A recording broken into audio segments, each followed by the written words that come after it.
Hello and welcome to HorsePlayer Happy Hour. I'm your host, Peter Thomas Fornatel, back with you from the Brentwood in Saratoga Springs.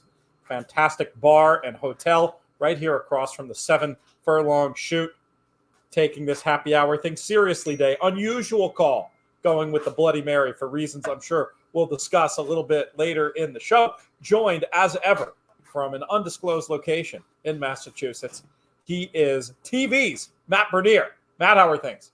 Good, Pete. Looking forward to a nice day of racing up at Saratoga and getting ready for the big weekend on Saturday with the Whitney and 2 other grade ones. We'll dive into those in a little bit, but so far so good. I think we've got some good weather and some good racing here for this late pick 4 this afternoon. There you go. And I talked about my unusual choice of beverage. It's been a celebratory week in these parts as it is in your parts, as some folks may or may not know. We are nearly birthday buddies, you and me. You're the August 3rd. I'm the August 4th. We went out for a minute last night, and it was one of those things where there was a bunch of things. A wine list that wasn't doing anything for me led to probably about 3 too many cocktails before we hit the wall, and then we went home and drank whiskey. So it's 4:15 in the afternoon, and I still need a little pick-me-up. It comes in the form of this delicious Bloody Mary, there's many specialties of the house here at the Brentwood, but I particularly like this Bloody, especially since it's made with booze from our friends at Albany Distilling Company, who do the In the Money whiskey, the proceeds of which are fully going to charity. We got the Albany Distilling Company vodka. We've got the Toma Bloody Mary mix, and we're headed back. My form line, which was a little in and out looking, is now headed back up in the right direction. You drinking anything good over there? Nothing particularly fancy right here. This is your run-of-the-mill light beer in this can. But the past few days, we've had a good time. We've gotten after it a little bit. And hey, look, I know some health folks would probably disagree, but a little hair of the dog never hurt anyone.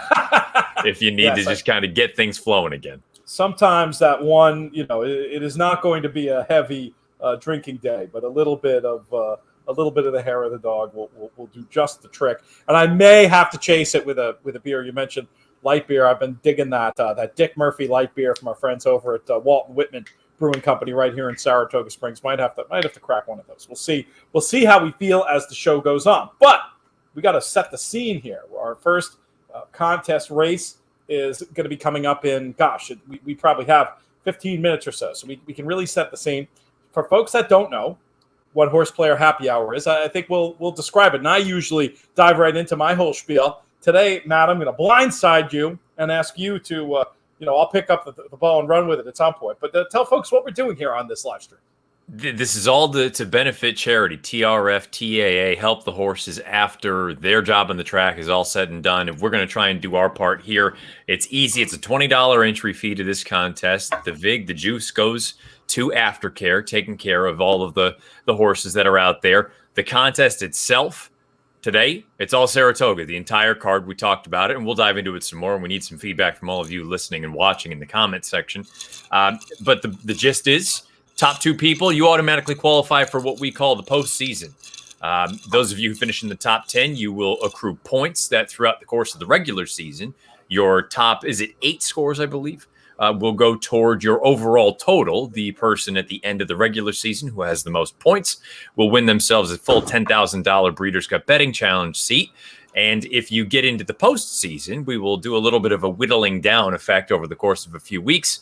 And if you're the person who is on top at the very end of it, you also will win a $10,000 BCBC seat. That's not to forget the fact that you can finish in the top 10% of this week's contest today, and you qualify for the Saturday BCBC qualifier coming up here on horseplayers.com. So there's plenty of reasons to get involved this week. All things considered, we ended up coming in a little bit late with our publicity and trying to pump the tires a little bit, but we still got up over 150 entrants. And I feel like that's our floor right now. I know we can go more than that. I know we can kind of spread out some more. And as you've said, I know it's a little counterintuitive to sit there and say, invite your friends, tell everybody else about it, because inherently perhaps your chances minimize a little bit, but at the same time, knowing that it all goes to a good cause at the end of the day. And you're putting yourself in a position to really take advantage of what I think we've sort of deemed, and I think rightfully so, one of the best sort of EV kind of plays, if you will, throughout the course of the entire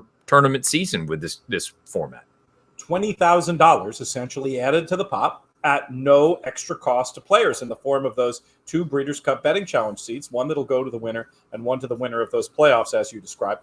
$20 to play, all proceeds to charity. What's not to like? I mean, I feel like we squared the circle in coming up with this contest format. And obviously too late to get into this week's game since we did this full card Saratoga thing, but there will be opportunities throughout the rest of the meet. I definitely like the all Saratoga format. One thing I'd love to hear from people in the comments, I noticed on Horse Tourneys, on HorsePlayers, there are a lot of other contests that go from race 3 to 10 at Saratoga. We went from race 1 to 10. What's your preference out there in the world? Which one would be better? I mean, from a hustling entries point of view, maybe it makes sense to go with the shorter one. I kind of liked something about having the full card, and I know those races were both won by favorites today, but I think that's a skill that should be rewarded too in contests sometimes, to be able to take a look and pick a shorter price runner like we saw in those early races today. Well, it's a double-edged sword, too. I agree with you. I like the idea of the full card. But then again, also from our standpoint of, let's say we're trying to hustle some entries, that buys us about another hour or so's worth of time. So if you haven't done all the work on the full card and all of a sudden you see it at the last second, well, it's 2 less races that you need to go over. So I do see both sides of the coin.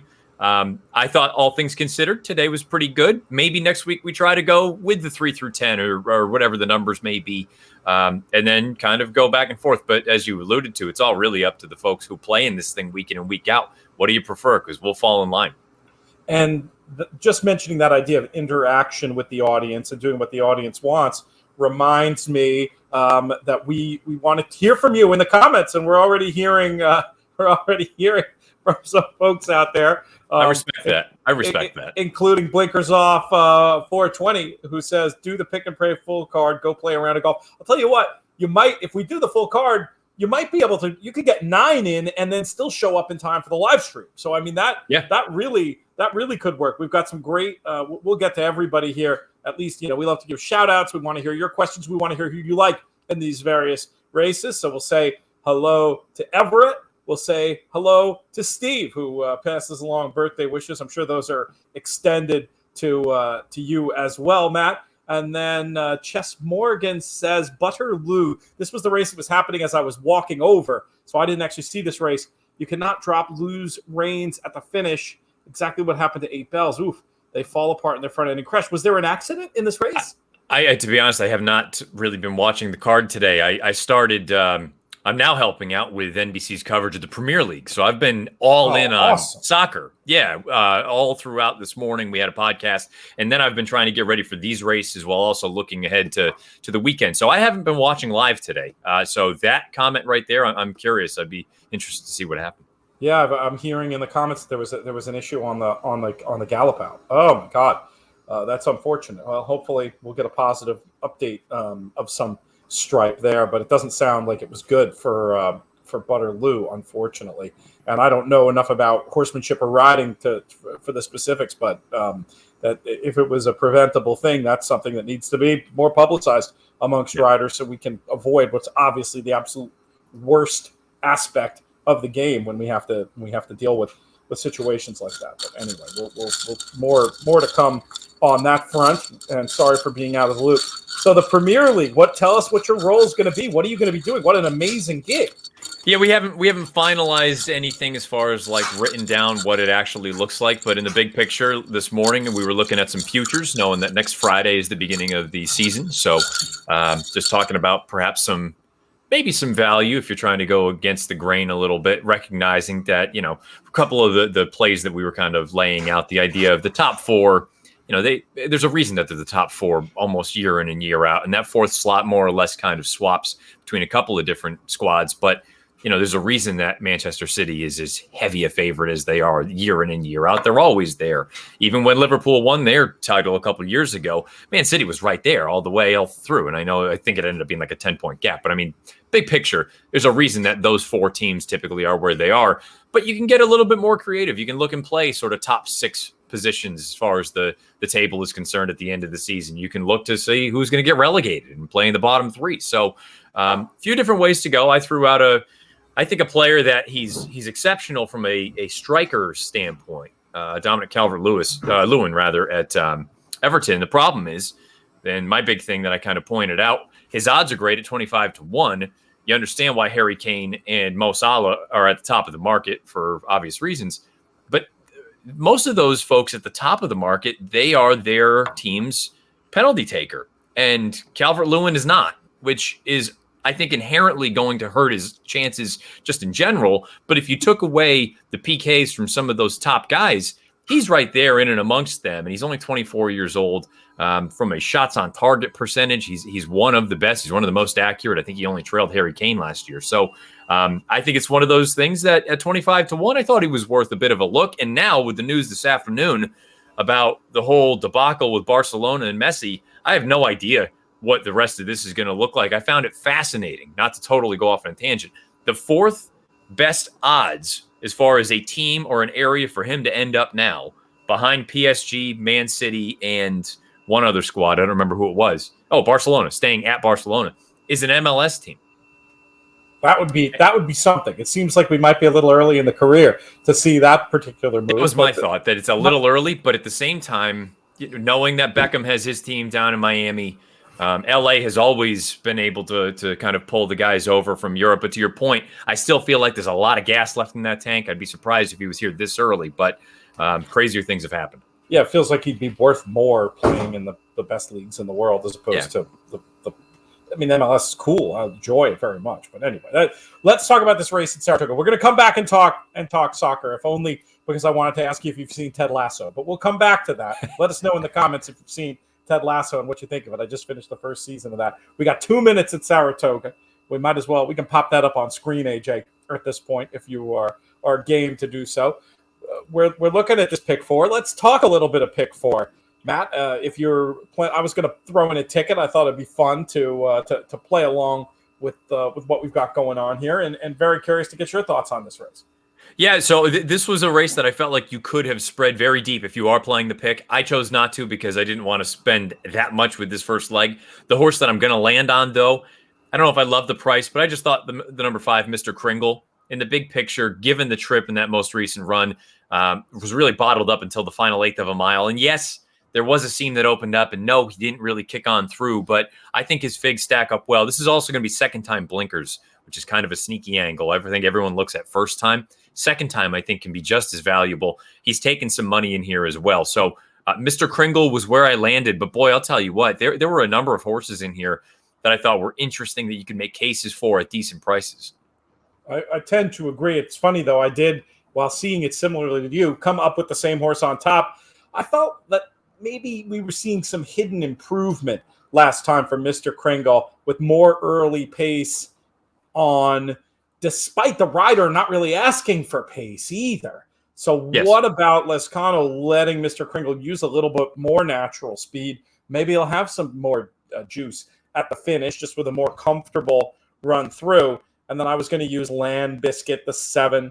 I like to see a maiden special weight winner coming to these starter allowance races. There can be some interesting little class angles sometimes that I don't think everybody always pays attention to. Little caveat, it was an off the turf maiden special weight, so not like some proper maiden special weight, but it's still, the horse fits well on that and the previous turf race. I just thought was a must use. And then I was going to run a few backup lines through the 9 here in this race as well, and just try to get out with the 5 and the 7 as A's and the 9 as a B. You were how many numbers were you going to use in total?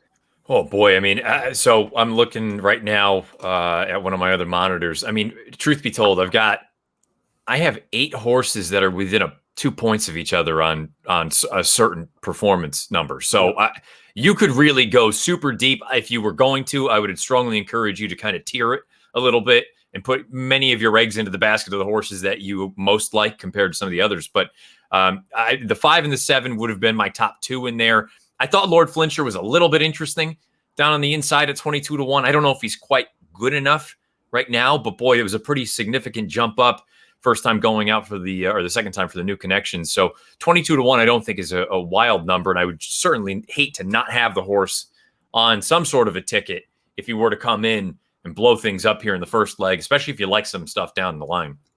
Blinkers off, who I think his name is Mike. Mike, I'm right about that, right? Puts up the 3. First time against winners.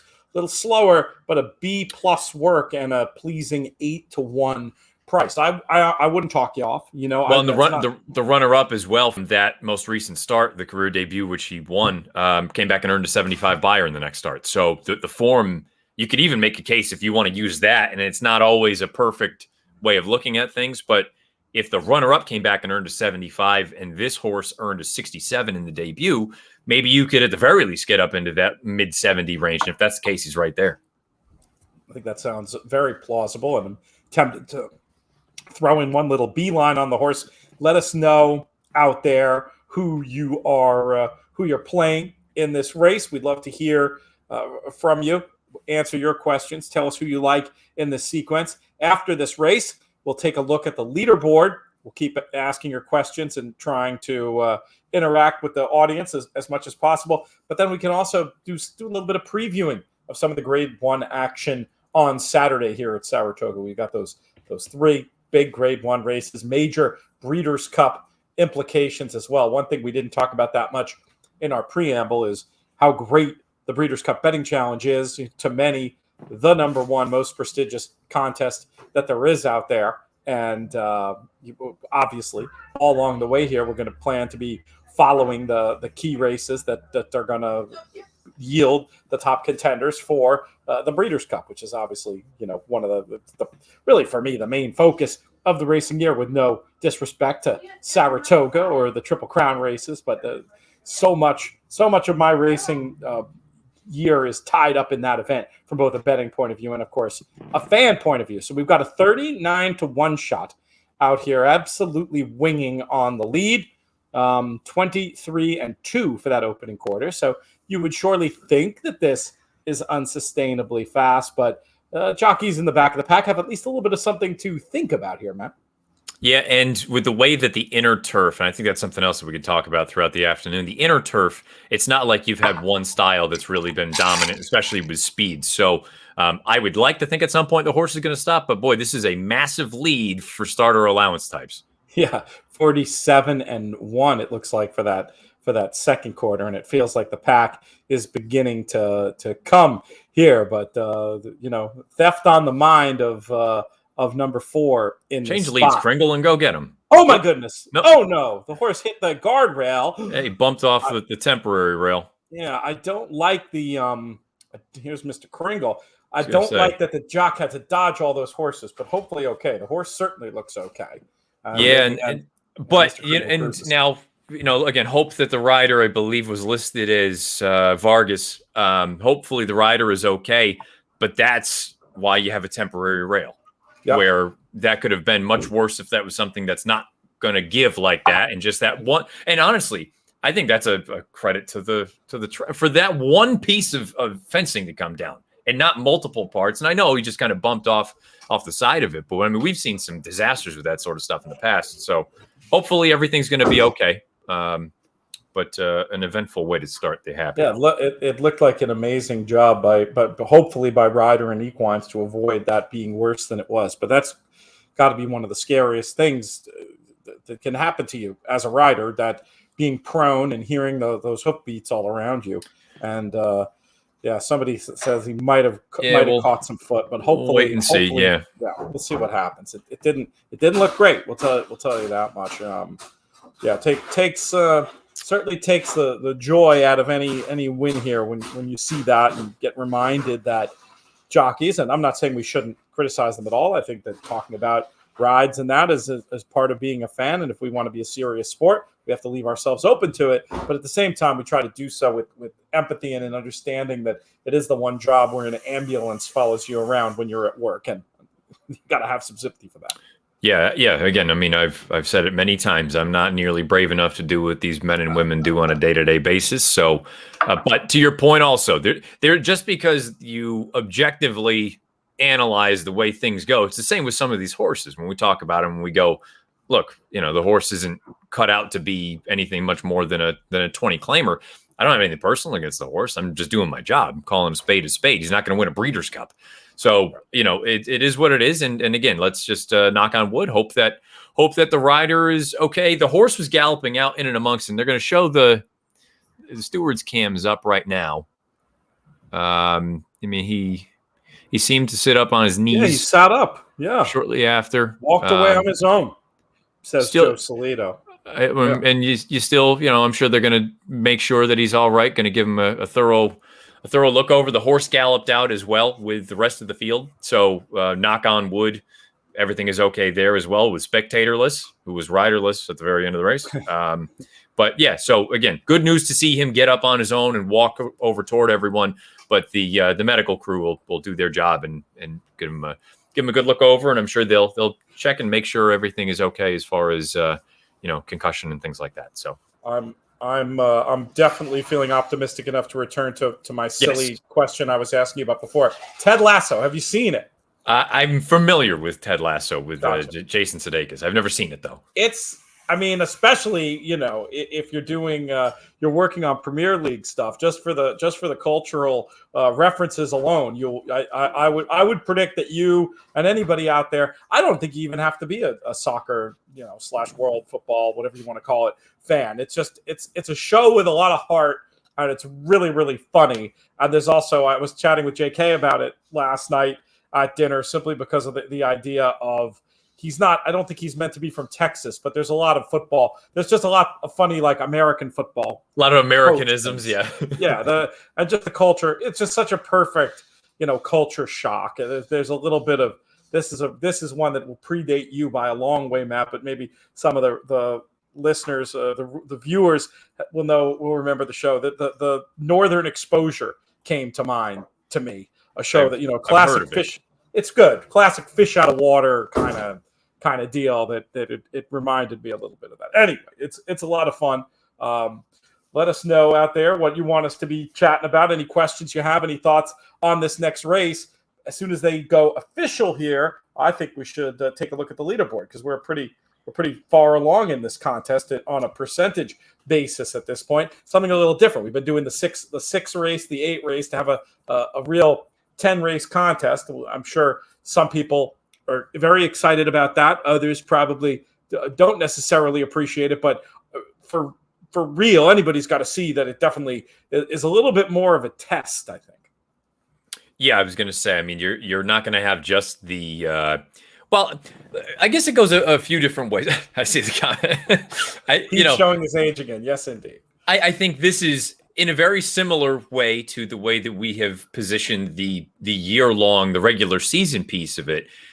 A longer contest, theoretically, you need to be better for more of them. Now, I get it. You can look at it the other way and say it just gives you more opportunities to find the bomb that blows everything up.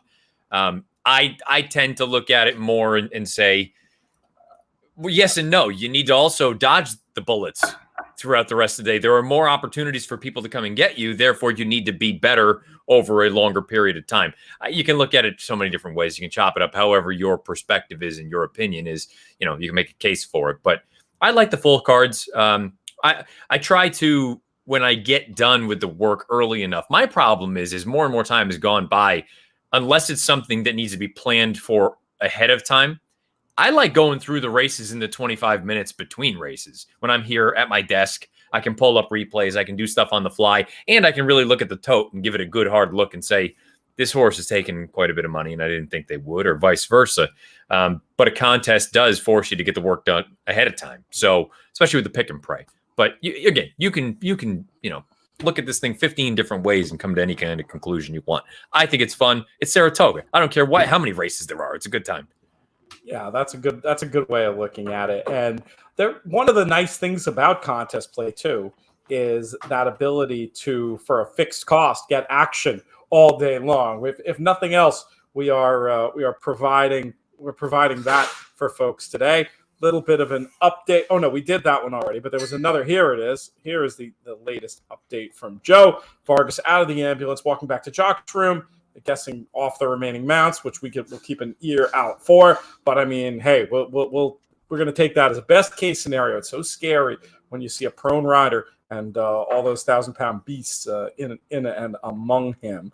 Now we're gonna put this shout out here so I don't forget it for later. Nice little shout out for the podcast. Question about the Whitney we're gonna get there. We're gonna get there. We'll do that. Maybe we'll make that the first of the races we talk about. But before we do that, I want to take a look at this leaderboard and see who's up there this week. AJ, if you wanna flash that onto the screen. And David Vogt, he's been doing terrific. This is that's the wrong leaderboard. Wrong leaderboard. That contest has finished. I see. I bet you. But that's interesting. At the top, it said HorsePlayer Happy Hour, but it was the wrong races. I have it pulled up here. We've got the and again, I can't show off my screen right now, but Michael Domabil is the leader right now with 3 to go. Yeah, he's at 63.90. He's been a rock in these contests, and he's been writing for us, writing up Colonial over at InTheMoneyPodcast.com. He actually has 2 inside the top 10, but I'll give you just a quick verbal rundown of the top 10 right now. Michael Domabil with 63.90, Sean O'Malley second with 59, John Twomey, 58.70 in third, Ray DiCarlo 52.90, Bill Chenvert 51.30, Michael Robinson and Michael Domabil tied for sixth at 48.60, Todd Van Drien eighth at 47.40, Dave Nichols at 44.60, and Matt Miller rounds out the top 10 at 42.50. Good news is still 3 races to go, and there are a few overlapping selections, but I'm seeing a lot of different colored squares. There we go. You can see it right there in front of you, which to me lends itself to these final 3 races. Things can get shaken up here pretty quick.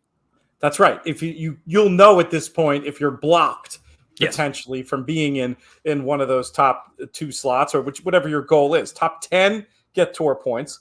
It's going to be 14 today or 15? Did we say? It's going to be 15.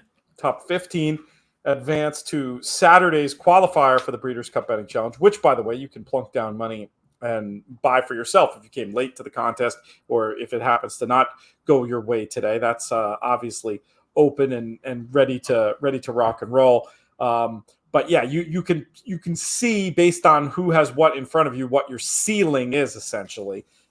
Some of that's going to involve guesswork based on what prices the horses are and how many points are people are ahead of you in this current leaderboard. But all to play for is the phrase we like to use for this situation.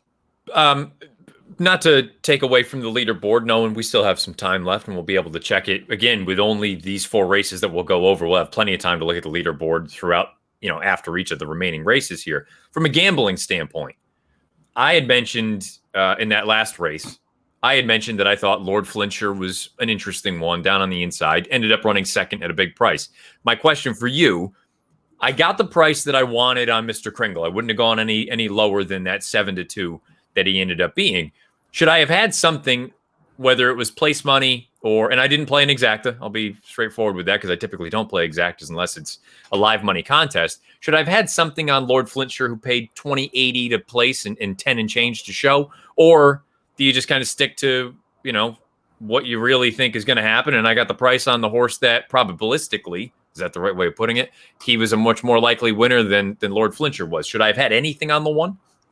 I think it comes down to what your specific opinion and your gambling style. For me, sometimes in that situation, if there's a horse that's a price like that, because once you get to a price like the Flincher was in the Lord Flincher was in the last race, you really do have a chance to get an overlay in your exotics, because those are horses, I feel like past a certain point, the computer money, those are the few horses the computers leave out in their betting to try to make back what's left of the takeout after their giant rebates. And then they're all about betting efficiently. But when you can include a horse that they X'd out, I think there's outsized value. Now, I haven't seen what this exacta paid, but I'm going to guess it paid a little bit more than what you might think it would have in a normal, completely efficient modern day exacta pool. What are we looking at? Yeah, I mean, it paid $150 for 2.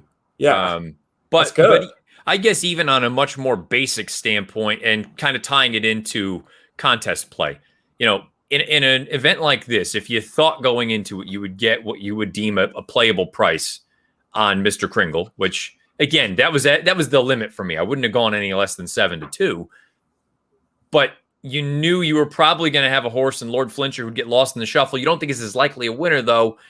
I didn't think the horse would go off at 23-1 or whatever it ended up being. I thought you'd probably get 12, 13. So I guess I just struggle with the idea of should I have had something to, across the board at 20-1, just if nothing else for the point of if he runs third, you're going to get your money back. Yeah, I almost never bet across the board. What I would have maybe been inclined to do there is to have a little bit of an exacta as place bet.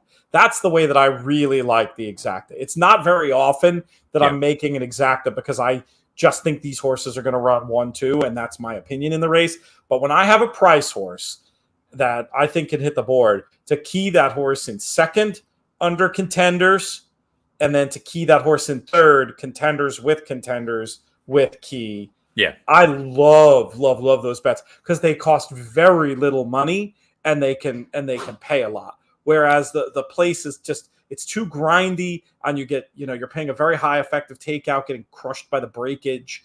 There's just a lot of reasons why I personally, if we'd been talking it through, I think my main bet there probably would have been Kringle to win for all the reasons you said. And that's all I did.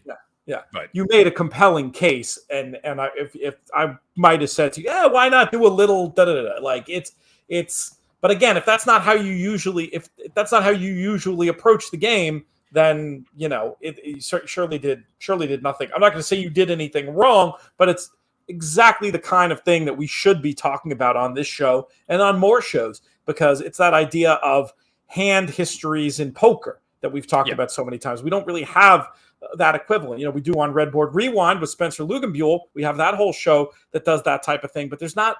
Horse racing Twitter is not good at this because it so quickly turns into, you're an idiot, you should have done that, which is not the spirit on many of these poker message boards where people just want to help people. So, maybe somebody then reads that and maybe they didn't know that concept of exacta as place, and then now maybe we've helped somebody out.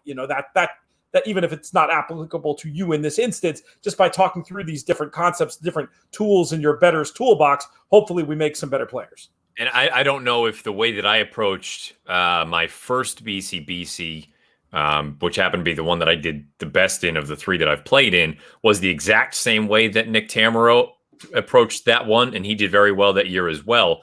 But kind of to the idea of you have some prices or whatever it may be, I more or less, there was one race that I crushed, and that was kind of was building around that. But in that race itself, I ended up taking two logical contenders along with my horse in first and second, and then some other prices in third, and then kind of just tiered the bigger numbers into the other slots. So effectively, you just kind of, you said these two or three have to run in the top three to have any chance, and then if we can catch a price, it's all going to work out. You're going to end up cashing a bunch of different things. I typically only do that in a contest format. I don't do that on a daily basis. I'm still much more inclined on a daily basis. It's kind of how I played last year's BCBC, was just trying to hook up doubles and just be alive to something else. And, probably a bit of a downfall of mine in that you're not maximizing the leverage that you may have in certain instances, like I did with that first BCBC. But, it is what it is. To your point, I think it's a way that perhaps some folks have never thought of approaching playing a trifecta, or even better, a superfecta, because it can add up so quickly. If you really love, or you can find a price or two that you can almost key your more likely contenders in your top slots and those bigger bombs underneath, and whittle away at the actual cost of what the ticket will be, that goes a long way.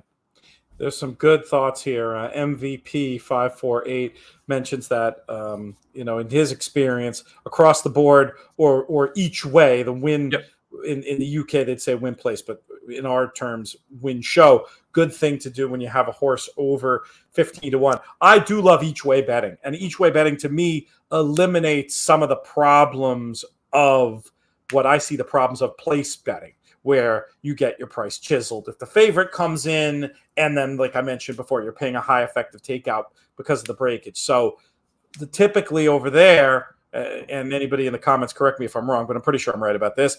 So if it's an 8-runner or more field, you'll get a quarter the odds for your horse to finish in the top 3. And what's really interesting with those bets is when you have a big favorite who's likely to run in, that's going to push the win price out, and you'll get what can be known as a cheeky each way, or if you're a bookie, a dirty each way, because you're still calculating the quarter of that horse's odds even though their price to run in the top 3 is way lower than what it would be predicated off of the win, if you follow me. Now, you don't want to do this too often, or you're probably not going to be able to have people take your bets.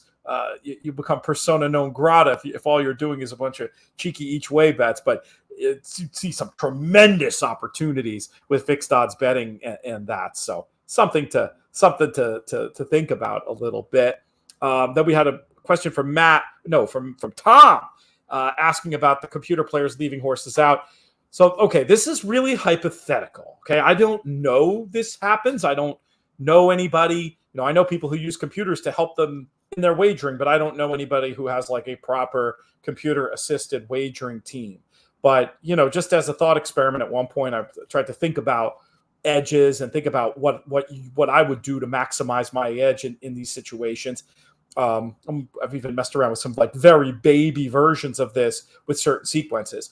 So if you have, I'll just get for a simple example, let's just use the double. Okay.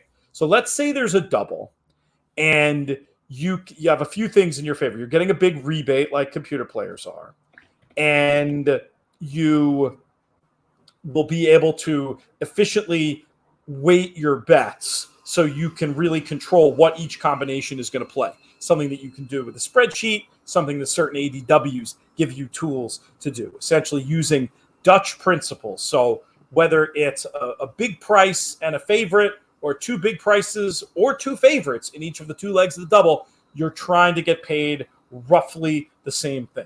So if you're a computer player getting a big rebate, all you have to do, essentially, to make money is make bets that will lose less than the takeout. So you want to play something as close to all with all, weighted efficiently as possible. And just again, to oversimplify the example, maybe you hate the favorite in the first race, okay? So that you leave the favorite out. That's going to get you to a point where you're going to be able to get a return back greater than the takeout with factoring in your rebate. You can't just, you can do this without a rebate, but you got to throw out a lot more horses. But anyway, I feel like that there's something like that. And the reason it came to me that that's what I think is going on, just how efficient the pools are. It's not, it feels like the right combinations of money. You see what a lot of doubles pay, what a lot of pick 3s pay, what a lot of pick 4s pay. Compared to how it used to be, it feels like they all pay less than they should. And I think this type of efficiency, that level of betting, is what leads to that, with the exception of when there's, some crazy, sometimes you'll see a crazy horse that wasn't considered, in my example, by the computer, that will then trigger a bet, the rare better than it should have been payoff. So does that make any sense, Matt? I hope I didn't go too deep down the rabbit hole there. No, well, and I guess to just try to bring it to the folks who don't get giant rebates and aren't the computer players, you brought up the Dutching principle, which is one that I don't think enough people are really sort of in tune with. And I mean, actually, I have in my little bar as part of my browser, I just have a Dutching. There's a website with a calculator, and you go in and you just fire in the odds of whatever you're betting and then how much you're betting, and it chops it up to give you, to your point, you're looking to get effectively the same amount in return, regardless of what the outcome ends up being. You need to be right. You need to have one of the correct outcomes. So again, for someone like myself, who you don't get a giant rebate, you're not a big computer, your money's not going through in that fashion. I'll go through, and it's the way that I went through with the BCBC, with the Dutching, with the doubles rather. I would typically try to find 2, maybe 3 horses. I didn't want to go much more than that, because that's when you really start to dilute what you're actually going to return out of it into one, the horse that I really like in the next race. So I'll find 2 or 3, link them up with that next one. Let's say I'm going to bet $100 or just for a nice round number. It'll then divide it up based on what the probable is going into that said horse for the next race, and chop it up accordingly so that whichever one of the 3 in the first leg gets through into that winner in the second leg, they're all going to return the same. I may only have $10 bet on one combination, but 60 bet on another. And then, do your math right there. You've got 30 left with the other piece there, just to try to chop it up equally. So in the long run, that 100 I bet, I want to get 800 out of it, or whatever it may be. And again, that goes back to trying to make your value line to determine fair odds. I wanted to lock in 8-1 or 7-1 on that second piece. That's why I bet it that way, knowing that just betting the horse to win, I'd probably get 3-1 or 7-2. So you have an opportunity to go through, and I would just encourage folks, if you don't typically go about things this way, and granted, it takes some legwork. It's not like you can just sit there, unless you're a mathematician and a brain, you can just crank it out in your head. You gotta do a little bit of work, but it's the way to make sure that you're going to get the numbers and the value that you want, but realistically that you need if you're going to do this for any length of time. And then just to bring it back to the difference with a rebate is you're looking at people who they're basically just trying to churn money, turn over as much money as possible, and make their profit based on the rebate. It's very different than what you're going to do. I really, without that extra advantage of getting whatever. I mean, 8, 10, and some of them are back. huge too. Yeah. But even to the point of, and the example that I've sort of like used with family and friends, when I tell them about rebates and things of that nature, I go, let's just say hypothetically your rebate is 10, even though it could be considerably more than that. Let's say it's 10%, right? And you churn $1 million through the year and you break even. Because really that's going to be your end game. That's your goal at that point. You're going to end up getting that 10% kickback, which effectively, I mean, again, do the math. You've had yourself a nice, healthy year when the bottom line of the ledger says it was a wash. You didn't actually end up ahead as far as the betting itself is concerned. It's a nice problem to have. But the other thing I would say, though, is when people hear that, they're like, oh, that's easy. I go, no, it's not. No, It's not. It's not easy to come out square zero on the year. But those who have the ability to bet the amount that they do and they get a kickback, and again, I use 10%, but that's in the grand scheme of things, that can be on the very light side. Some folks get much, much healthier kickbacks. That's how some folks are able to pay the bills. We'll look at it. I have a little tool here too. We'll calculate a Dutch double for the next race. It works better. Actually, that's a good idea. Yeah, it works much better when you get closer, so you'll have a more realistic picture of what the odds are going to be. And it's a perfect example because there's only one horse I really want in that marathon race. I can't wait to get there. Let's talk. What should we do? I said we were going to flash ahead to the Whitney, and we're getting close enough now where we should probably do that if we're going to do it now. Do you think we have time to do that in our little Dutch experiment here? Or should I? Well, we have 8 minutes. Let's do this exercise. We still got 2 races to go. We got plenty of time to crank out the grade ones. Okay, you're right. We'll start with the handicapping piece then. Who do you like in this? Who do you like in race? Is it 8? Race 8. It would be race 9. Who do you like? It's a good thing one of us is paying attention. Race 9 is the Birdstone. That's the 1 3/4 race. I think everyone's going to look at Lone Rock based on that blowout win in the Brooklyn and say he's just way the horse to beat. Maybe he is. I like Moretti, the number 4. Third time off the bench for Pletcher. He came back in the Brooklyn. Todd typically has him ready to go. And by the way, congrats to Todd going into the Hall of Fame. No surprise there. Typically he has him ready to go off the bench, but 1.5 miles off of, a 10-month layoff, there's no guarantee there. I thought he ran fine, got a little tired at the end, came back in a much more difficult spot in the Suburban at 1.25 miles, was involved with the pace early on, ended up paying the price and faded.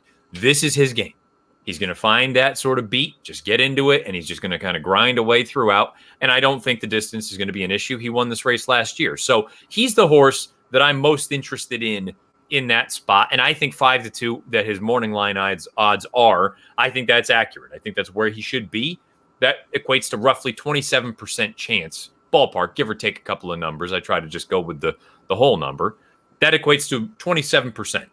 So now the question is, are you going to be able to find a way to get better value than the 5-2, especially if you don't think you're going to get the 5-2 in race 9, by hooking someone up in this race coming up, race number 8, into him, preferably 2, because we're talking about the Dutching principle and trying to make your value that way. Is there anyone in this race that you like?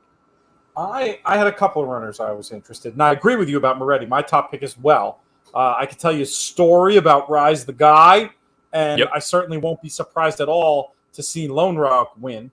Had a good conversation with somebody in the Money Plus message board or maybe he just sent me a direct message, but he's a In the Money Plus guy, about, there's a horse. Lone Rock might be the perfect example of the kind of horse, if I was playing a big pick, if I was playing a pick bigger than the 4, the 5 or the 6, very unlikely that I'm going to leave out. I think I would at least try to have some backup lines. You get a nice $10 winner with Mr. Kringle in the previous race. I don't want to get knocked out of my pick if Lone Rock wins. But in a double, in a pick 3, maybe even a pick 4, I'm okay leaning against. And I'd probably want 5 times as much Moretti as I'd want Rise the Guy, but I'd want a little bit of Rise the Guy. So then that brings us to this race, and I listed 3 runners I was interested in. The 7, Joey Loose Lips. I thought this is a possible pace play. The fig on some of the private figure service stuff I have access to came back very fast. The breeding doesn't look great to me for the stretch out, just like on my intuition. But I did notice on the Equine Edge genetic strength rating, the horse's figure, the GSR, their numerical representation of what the horse wants to be doing on its blood, goes up something like 6 points, which is significant. Our man Mike, the 1, very obvious on figures. They look a little bit better on dirt. And I'm just going through those last handful of trips. A few of them were better than they looked, I thought. Basically, the horse was very wide.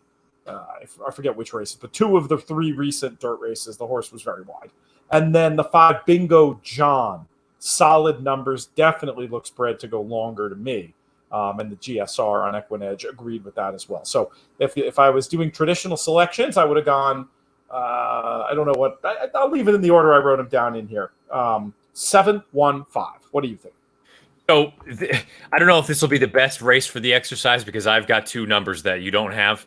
But to going to the sort of the Dutching idea, my top pick would be the 6, Bustin' the Rules. I feel like this is a horse that in that most recent run at Finger Lakes, I think everyone just automatically downgrades the Finger Lakes shippers. It was very good. The winner came back won next out with a 75. I think a 75 right around there is good enough to win this race. And I don't think the distance will be any issue. And the 2, I don't know if I love the 2 quick return, but from a numbers standpoint, makes sense. The pedigree, I'm iffy on at 9 furlongs, but I do think we're going to work out a decent trip here with Ricardo up. So those 2 numbers that I'm looking at right now on the tote board, the 2 is 9-1 and the 6 is 8-1. So when you go and compare that to what we're looking at with the double, the 2-4 double, knowing that Moretti is the 4 in the next race, that's coming back 92 for 2. And the 6-4 is coming back 85.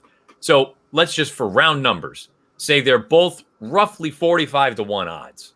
Okay. And if I was going to bet $10 into this double, the way that it would chop it up, and again, this is not a perfect example because they're the exact same price.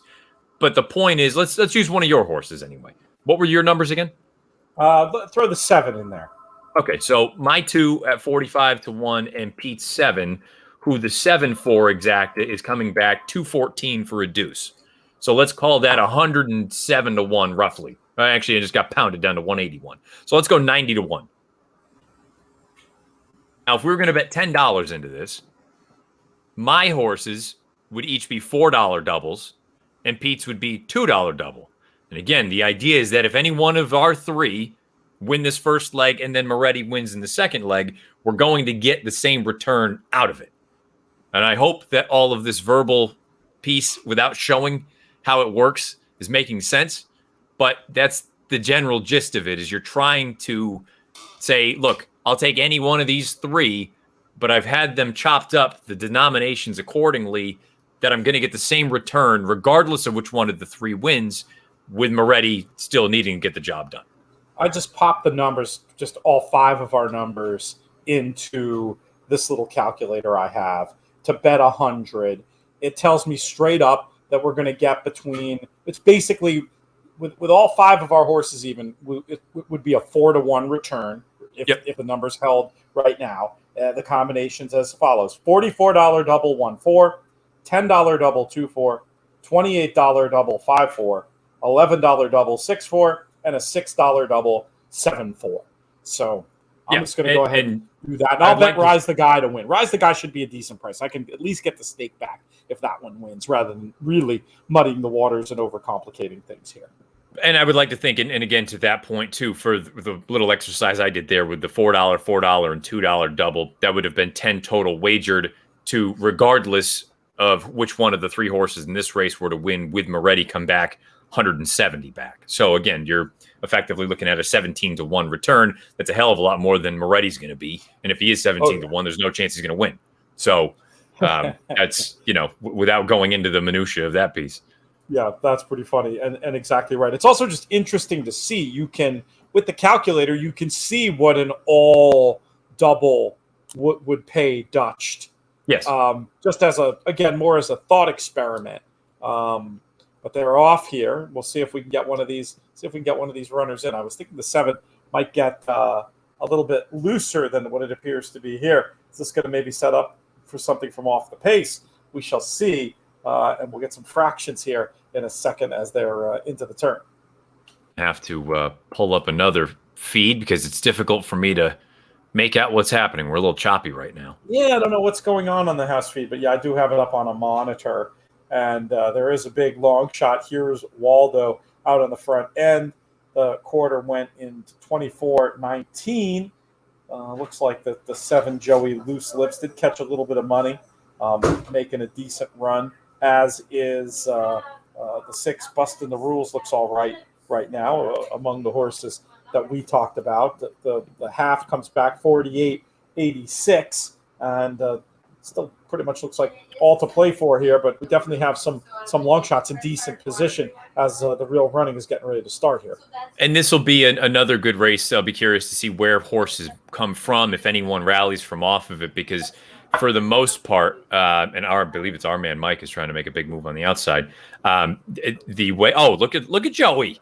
Go on with it, Joey. That was a nice kick.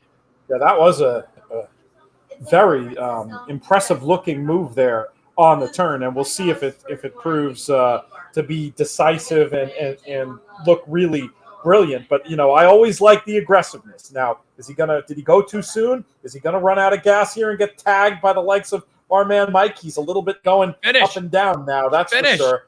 Find a little bit more. I think the 5's got us. This could Finish. Oh no. For a second there, it looked like he was going to dig back in, but that's pretty funny. So the 5 gets it done in the end.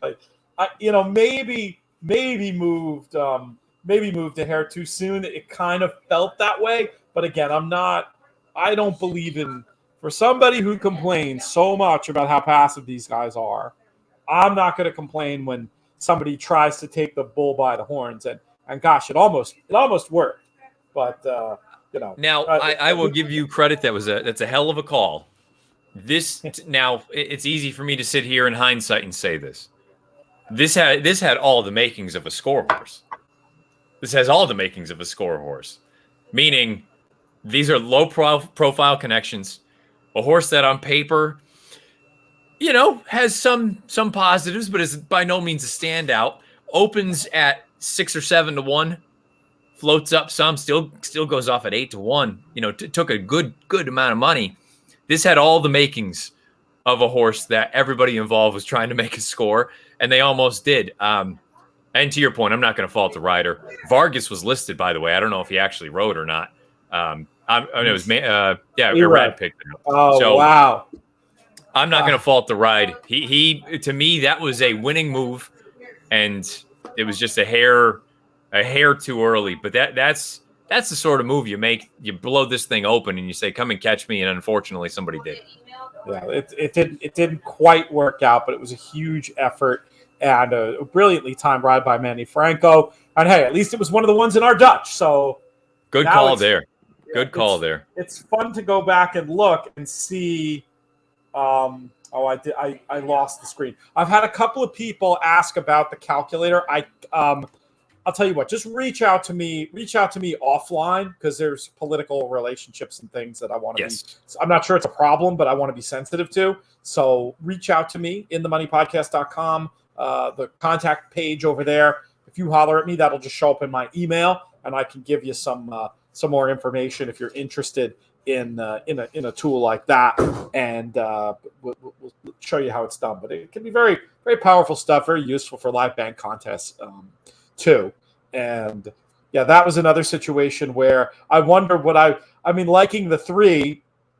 I don't know. I didn't play the exacta. If I'd been a little more focused on wagering and less on broadcasting, maybe we could have got that. Certainly, that strategy, it's that dollar exacta. I wouldn't have had to play too many of them, and I think I'd rather have the dollar exacta than the place money there. I think this is an idea basically lifted from the Mike Maloney book, Betting Within Hedge, that you like insurance.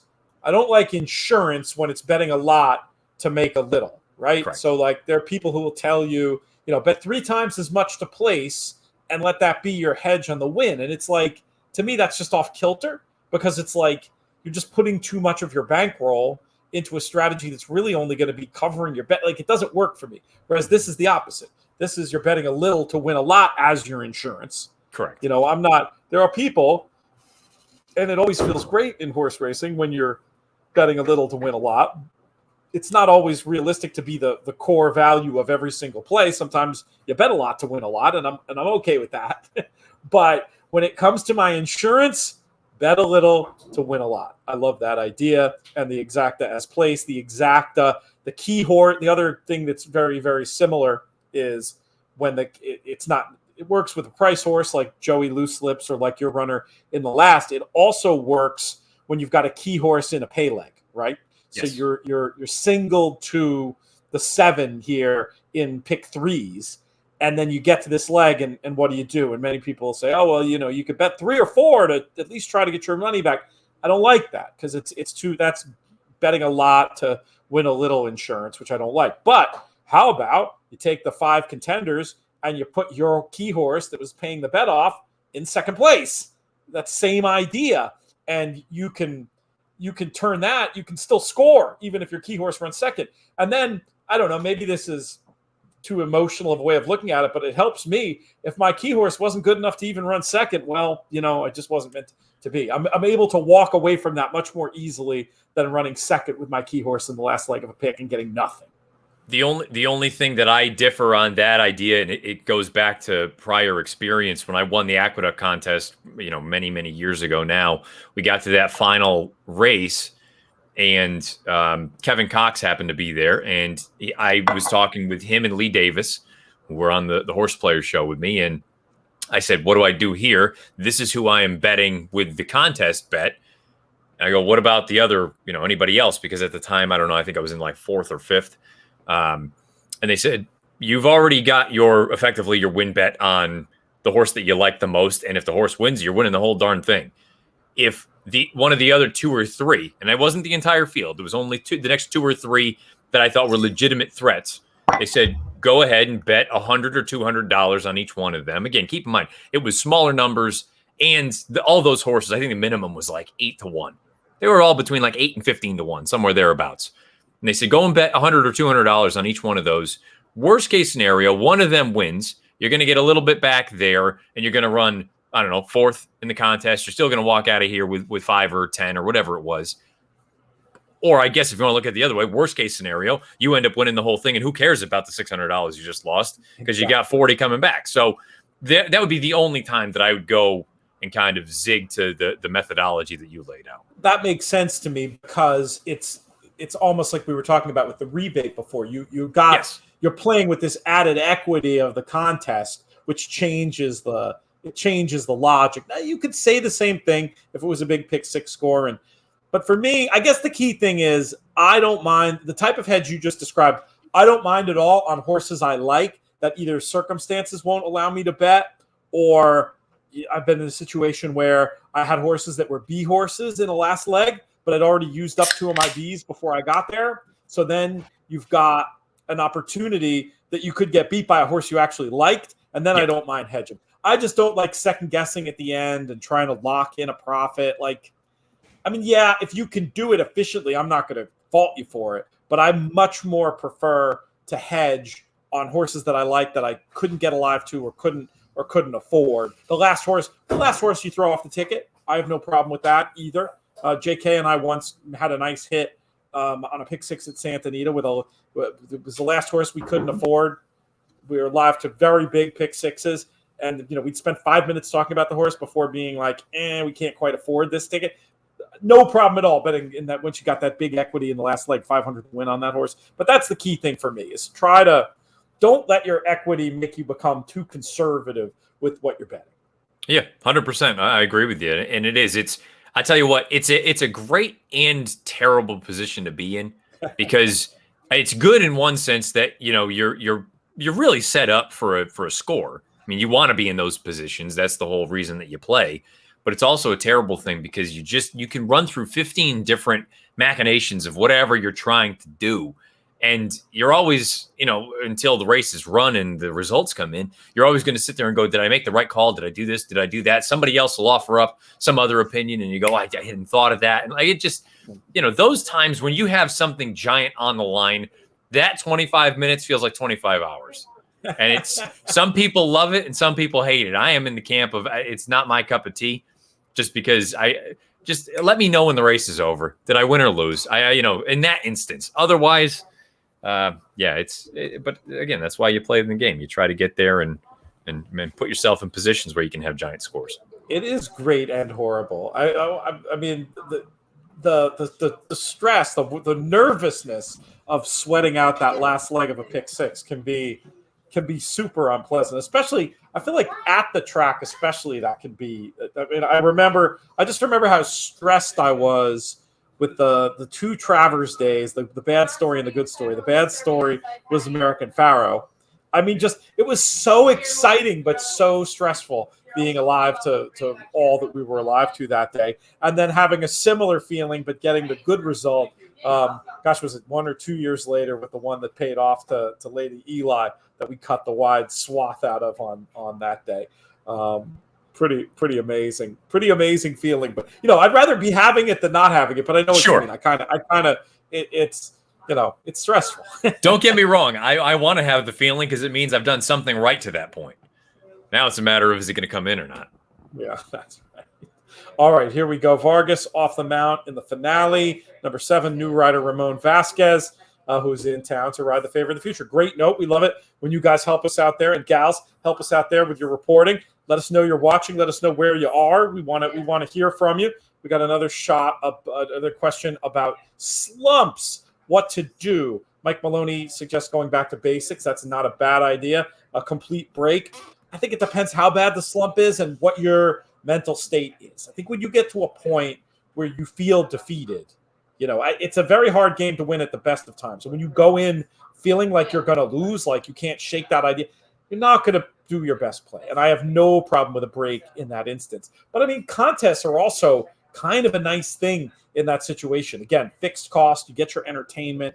But I mean, I had that one slump a couple of years ago up here that culminated in betting ahead of plan for Chad Brown and getting a tremendous price. And then, the horse looks like winning and then ends up getting run down at the wire in excruciating fashion. It was a day I said I wasn't going to bet, but then everything combined, the way the horse looked, everything combined that I had to bet. Like it was just, if you're at all a horse player, you had to bet. And then to lose, I had to go home famously went home to my mother for a few days. And that break did me well. We came back up here and had a good last few days of the meet.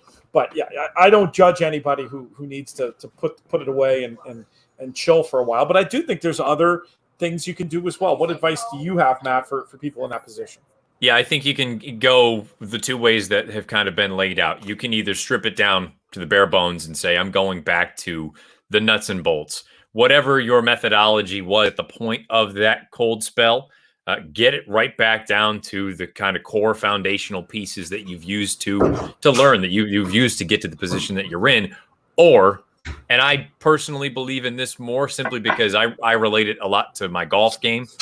When things go off the rails and I can't go and talk to somebody about a lesson right away, or if I'm just that dejected, to your point, Pete, it's one of those things, you hear the old saying, scared money doesn't make money, or any of those sort of things. I think of it from a golf standpoint.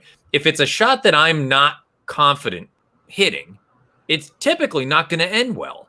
as opposed to, and it can purely be a mental thing, as opposed to me when I'm standing over, even if it's a very, very difficult shot to pull off, if I feel like I can do it, that's usually when a good positive outcome is going to happen. So if you really get to the point where you are that down, I think you're better off just taking, even if it's only 2 days or 3 days. I prefer a week. If you can get away from it for a week and just shut it off and not even look at it, keep a track of what's going on. If you want to watch a race, go right ahead. In a weird way, that may be the best time to watch races because it makes you don't have a rooting interest unless you love a certain horse from a fan standpoint. But from a gambling standpoint, you have no skin in the game.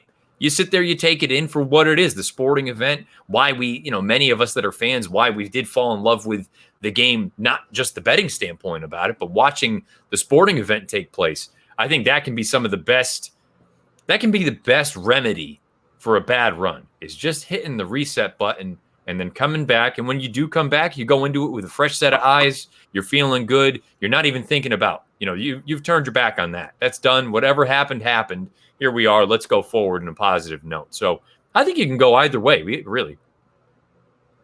The mental aspect of the game is so underrated. And one of the most eloquent people I've heard speak about it is actually another former castmate of yours. We're giving lots of shout outs to the old HorsePlayers cast today, Michael Baychok, who right now, as we speak, I actually invited him to come on and join us today for a minute, but he is on his way to Saratoga. I believe he's in the air. I don't know if he put in picks. Hopefully he put in picks for this. I know he's been a huge supporter of this event. And when it comes to thoroughbred aftercare, he's all about it. And he's helping us actually next week. Let's give a nice plug to our charity event for the benefit of the Thoroughbred Retirement Foundation. You can find tickets, trfinc.org/players. He is going to be making a chicken and andouille sausage gumbo. And we're going to be having it out on, I think it's called Simply Food by Mora, out on Maple Avenue. And we're going to have a great time. It's next Wednesday night.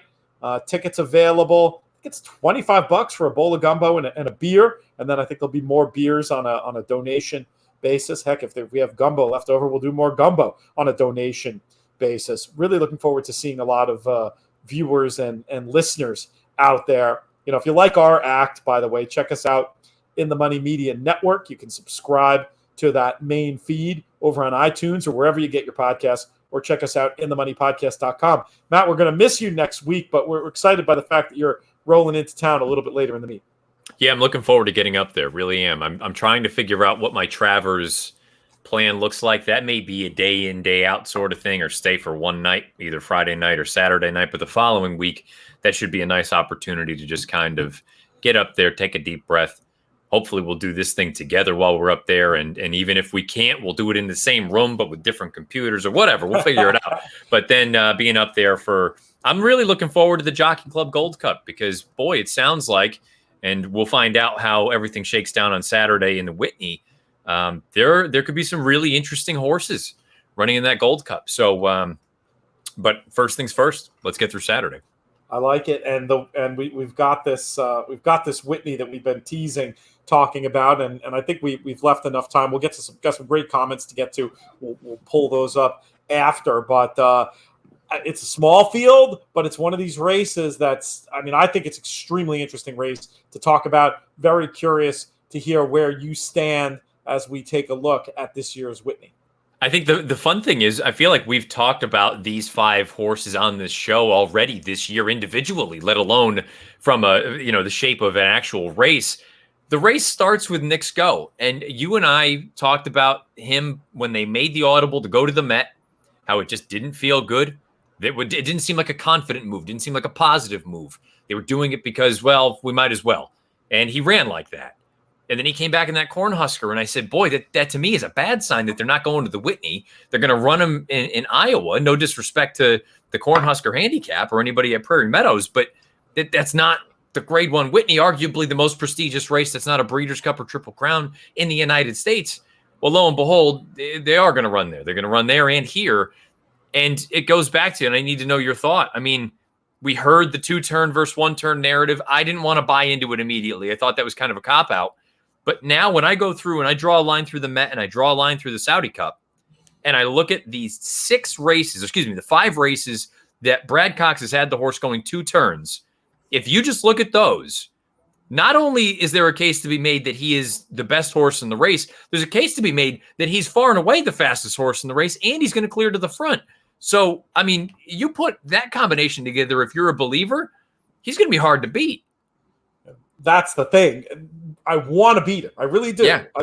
Because he's been a little Jekyll and Hyde throughout the season. But there is a narrative that explains it, that we've been, Michelle Yu, who actually sat in for me on this week's podcast, was the first person to make this observation before the race in Saudi, that she felt like he was going to be taken out of his game with the more testing 1-turn mile configuration than the 2 turns, which he apparently, that's where he gets his edge in a lot of ways, is running around turns. It's becoming pretty easy to see it when you look at the PPs. But then you put him here and you got to figure out everybody else is handicapping the race too. Everybody else is seeing that on pace figures he looks dead loose. But, do we really think that Irad Ortiz aboard Swiss Skydiver is just going to let him go out there and wing? Is she good enough to put pressure on him and have this set up for one of the 2 horses we expect to be coming from further off the pace?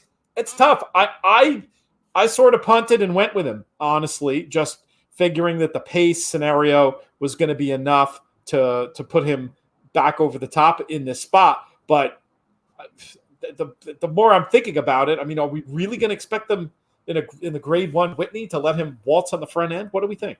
No, I think someone will, and you brought up Swiss Skydiver. She feels like, to me right now, the only other one that can actually go with him early on, or at least make him really commit to the front end.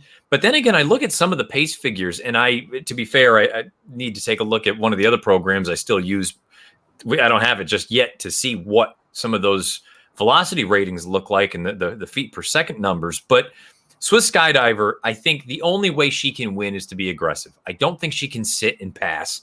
I brought up, I don't know if it was last week or the week before on this show, that she's had a lot of starts and stops, not because of any kind of physical issues, just because of unforeseen things. And I say that she did have that fever before the Ogden Phipps, so that's a little bit of a hiccup. But she couldn't get into another race at Saratoga that she wanted to get into, or that was the goal. I don't know that her best is good enough to beat this entire field.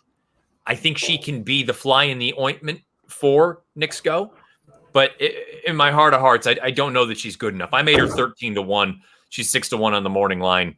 I think I love that they're here. And Kenny McPeak has even said that if she wins this race, they'll go to the Jockey Club Gold Cup. So part of me actually wants her to win.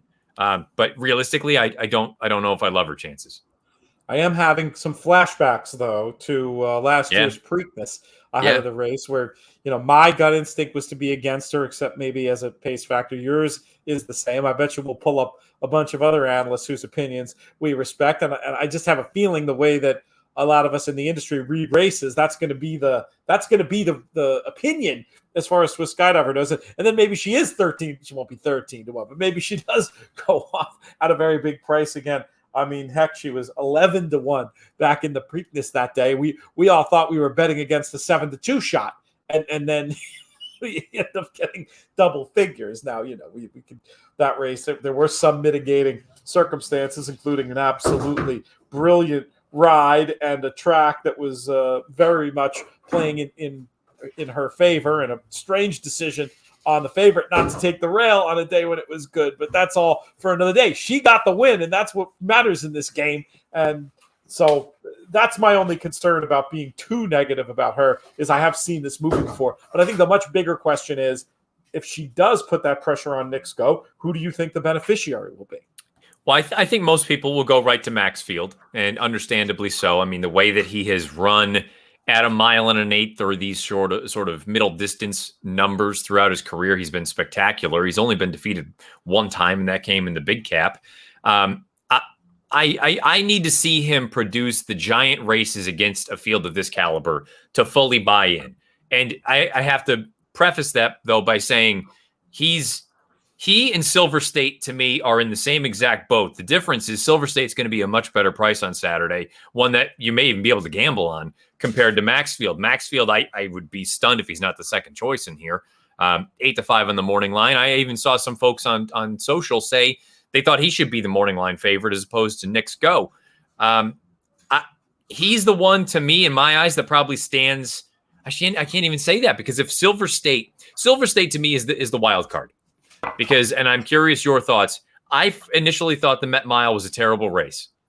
And then now that we've had 4 horses come back out of it, keep in mind, it was a 6-horse field. You had Mischievous Alex lay an egg last weekend at 70. You earned a 77 buyer. The other 3 horses have earned buyers of 113, 101, and 102, and they've all won their next start coming out of it.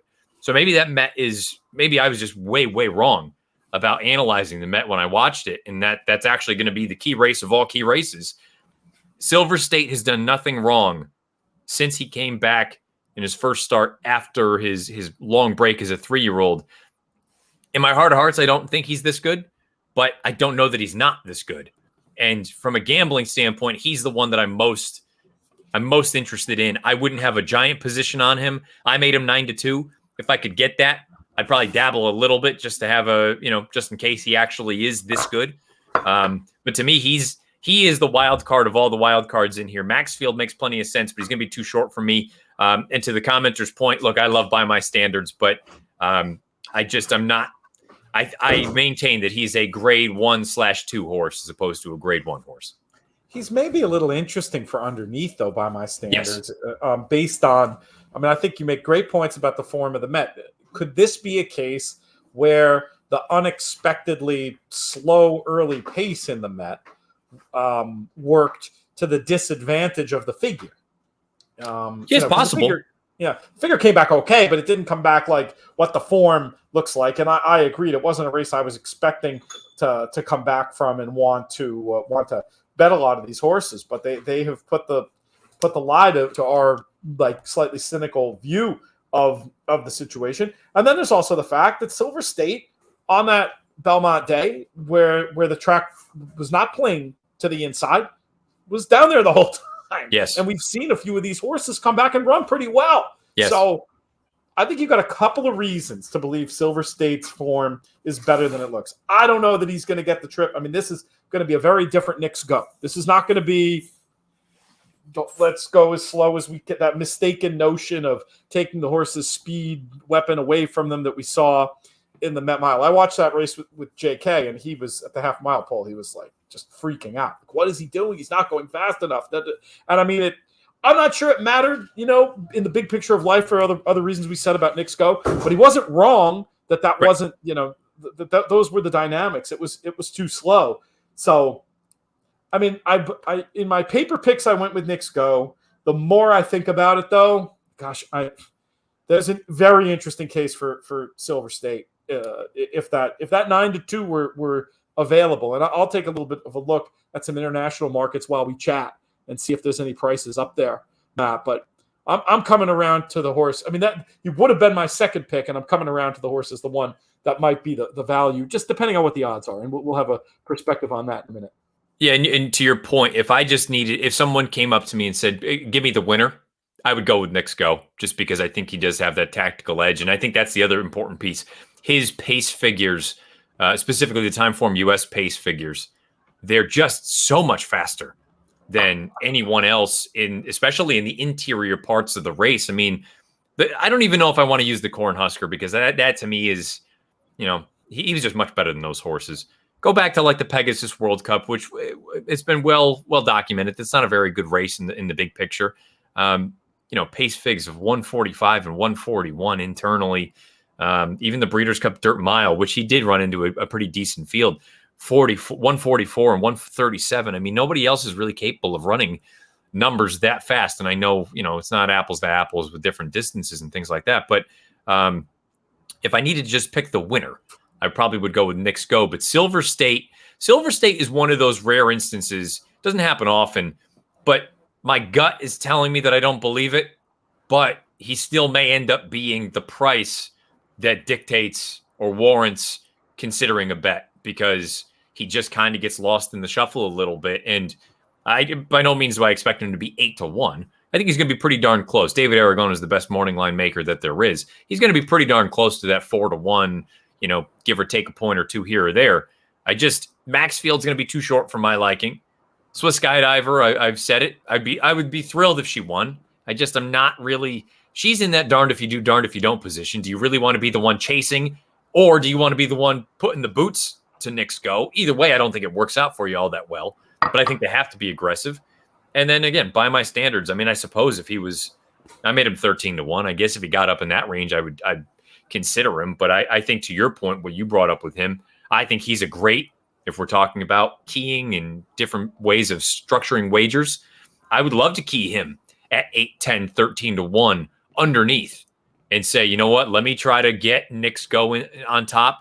And maybe one of these other, Silver State second or third, maybe I can split the two of them with by my standards or something like that to spice up a try. I'll give you the prices here. We'll give a quick final thought, and then we'll get to this race at Saratoga. 13-8 Nick's go. So that's a pretty interesting price, a little bit higher than 3-2. Maxfield 9-4, so a little bit thicker than 2-1. The exact number 9-2 on Silver State, 13-2 with Skydiver. By my standards, 8-1. You can only make one bet on that board. What is it? You said Nick's go was 13-8? 13-8. I made him 8-5. Basically the same. Yeah, and to be honest, Maxfield's number is even higher than I thought it would be. He's between 2 and 5-2. I made him 5-2. I would still go with Silver State at the 4.5 on the nose. I'd probably on this board just keep it simple and pick Nick's go. I'll probably do that in my column for attheraces.com. Definitely a case though where I would want to have the exact. If Silver State wins, I'd love to have some Silver State Nick's go. And if you do bet Silver State to win, I would say at least for a little bit having a one-way Nick's go Silver State exacta in case Nick's go just goes completely nuts. And you could even make a case that even if you love Nick's go and you think there's no way that he's going to lose this thing, but you don't love the price, you just kind of laid out. There's nothing wrong with just cold punch. If you think Silver State's second best, cold punch Nick's go over Silver State, probably going to get somewhere. You should get a decent return on that, I would think. Good stuff. Those are our thoughts on this year's Grade 1 Whitney Stakes from Saratoga. And with that, we move on to this 9th race at Saratoga. We talked about it from a handicapping perspective before. I was a little bit interested in the 1, and Matt and I both had Moretti as a pretty strong top pick. We've got this double going along, catching all kinds of money. 2-1 seems pretty strong on this one into the teeth of the 4-5 shot Lone Rock. I'm just going to take that as positive signal in this case. Any final thoughts on how you might approach this one from a betting point of view? No, it's going to more or less be a sit out for me. I may try to hook something up into the finale. I do think there are 1 or 2 interesting horses in there, but from this race, there is a case to be made, and I had thought this, and I had actually liked the horse a little bit in the Brooklyn. I know they're getting ready to load in. I believe Mike Beer brought it up in his analysis.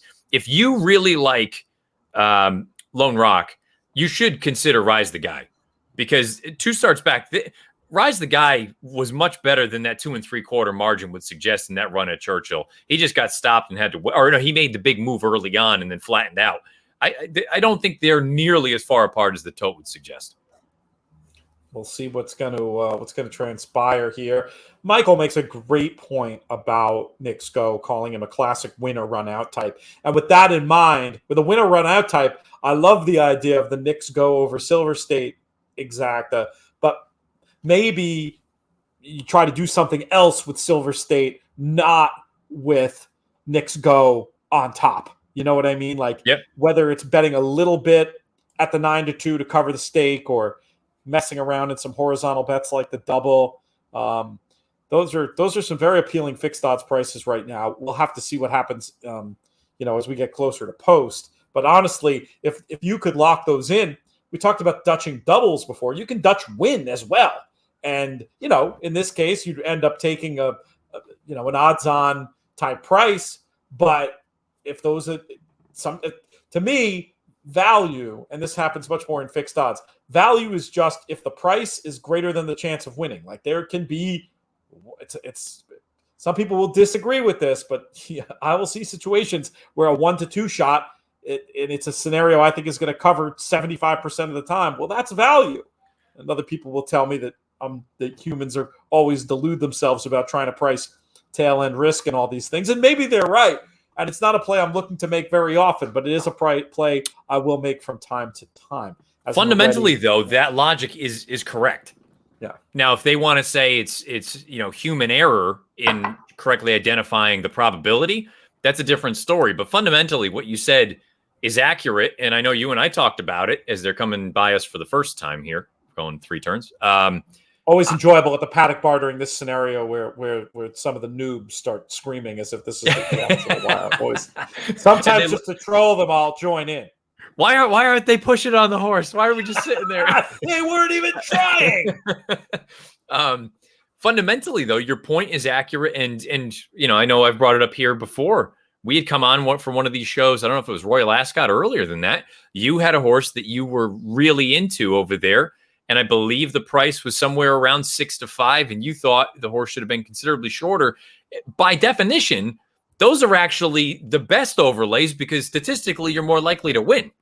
There was one today. The Pletcher runner in the first race. There was somebody asked me, "Hey, is 6 to 5 a good price on this horse?" And I was like, "You mean the 3 to 5 shot that's about to, as long as it breaks, is going to win?" Like, yeah, yes. Fill your boots at even money or over. And those bets, unlike the example I gave before of trying to ascertain the difference between a 67% chance and a 75% chance, I feel real confident knowing certain horses are legit odds-ons, and you can get odds against, and those are some of the best bets available in racing to fixed odds and international type players. Now, Lone Rock is not going to let Moretti do his thing here without being seriously tested, and he's gone to him early enough, Matt, that I wonder if this thing couldn't set up for something to come running from off the pace. I don't know. You think is it a match race or what do you think? Yeah, I think it's going to be a sprint home. Okay. And I honestly, I think we're going to win. I hope so. He's finding. It looks like Moretti is finding down there. Well, as I say that, change leads, bud. Yeah, the favorite has seized the advantage, and we're falling apart a little bit. There is a late run, a little bit from the 5, but I think that this incredible Lone Rock run, he's just finding more and going to pull this one out, and it's going to come 3, probably 5, and then 4. Yeah, that looks exactly like what it's going to be. This is an impressive horse and was a good winner again. And a really smart tactical ride as well in this spot. I mean, he didn't let that advantage amount to much, and then just proved himself superior. I don't mind these marathon races. My one gripe, if it's a gripe, would be I wish we had more of them. If they're going to have this be a division, like give us some more form to go on to take some of the guessing out of it.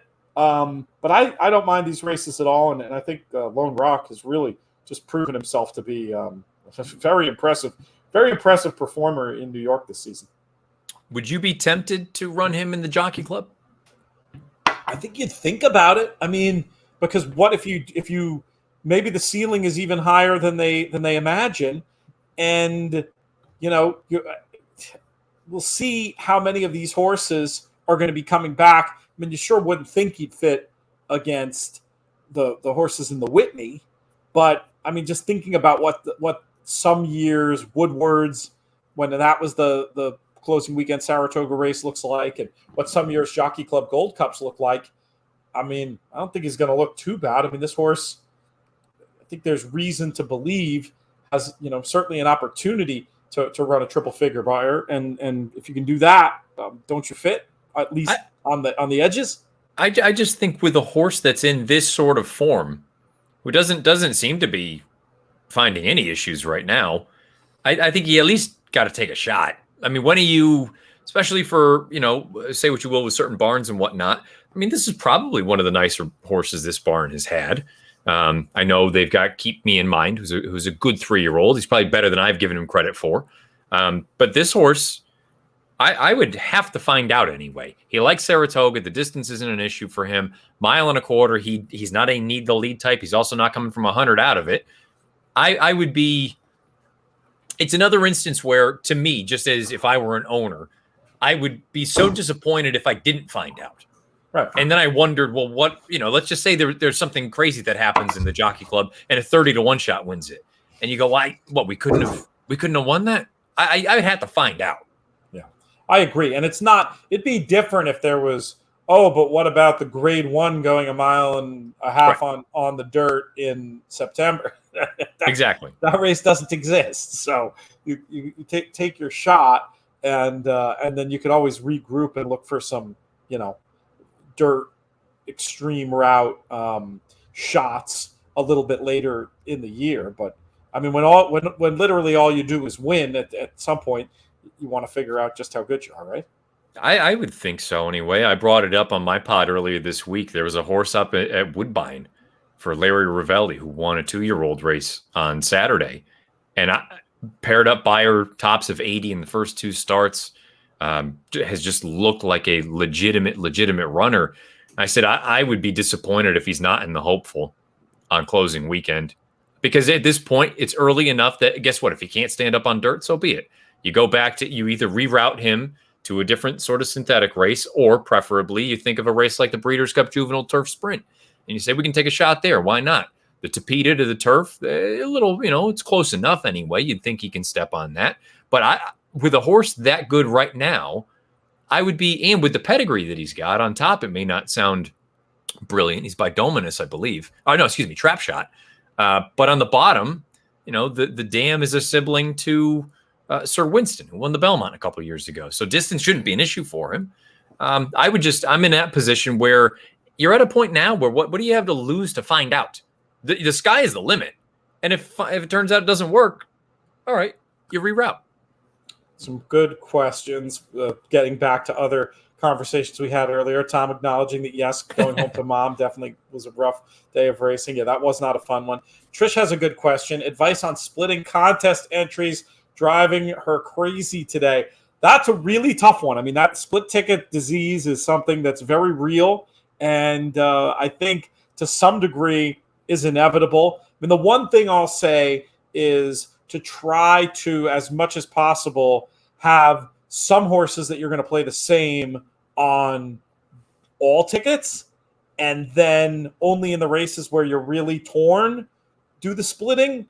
It can still get you, but if you're playing like 2 different horses in every race, I feel like you're really asking for split tickets in a pick and pray format. What do you think, Matt?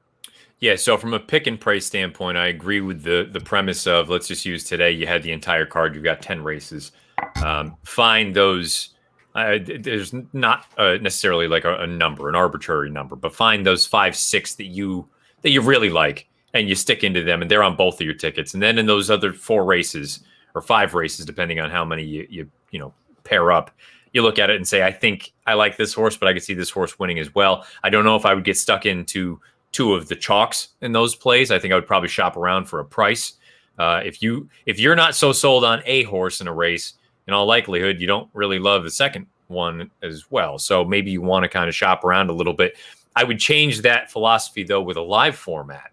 The live format, if you have 2 entries, I would always go with, and I believe this was another Kevin Cox piece that he had alluded to, and I've used it to success. Whichever entry of the 2 has more money on it, you play the shorter odds of the horses that you like. Because, again, from a probability standpoint, the horses that are shorter prices are going to win more frequently than the big numbers. The good news is if you catch a big number on the other ticket, you can kind of go up the leaderboard with both of them. And yes, there's a chance that you end up with nothing, but you've got 2 of them sitting just outside. That's always a possibility. But guess what? This is a form of gambling. You got to figure out, you got to go into it knowing that sometimes things just aren't going to work out for you. But I've found that's, from a live standpoint, a good way to maximize your opportunity to get a prize, whether it's winning or qualifying for something else or whatever it may be.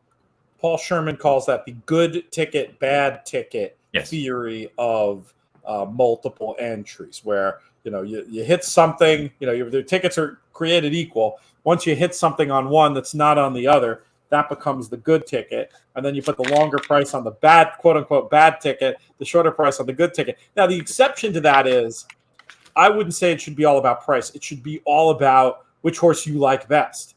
Your sort of top opinion, second opinion. Because if you have your good ticket, you want your best opinion on. Now, if you have no value judgment between them, I think you can use the price as a proxy for that in the way that Matt was describing.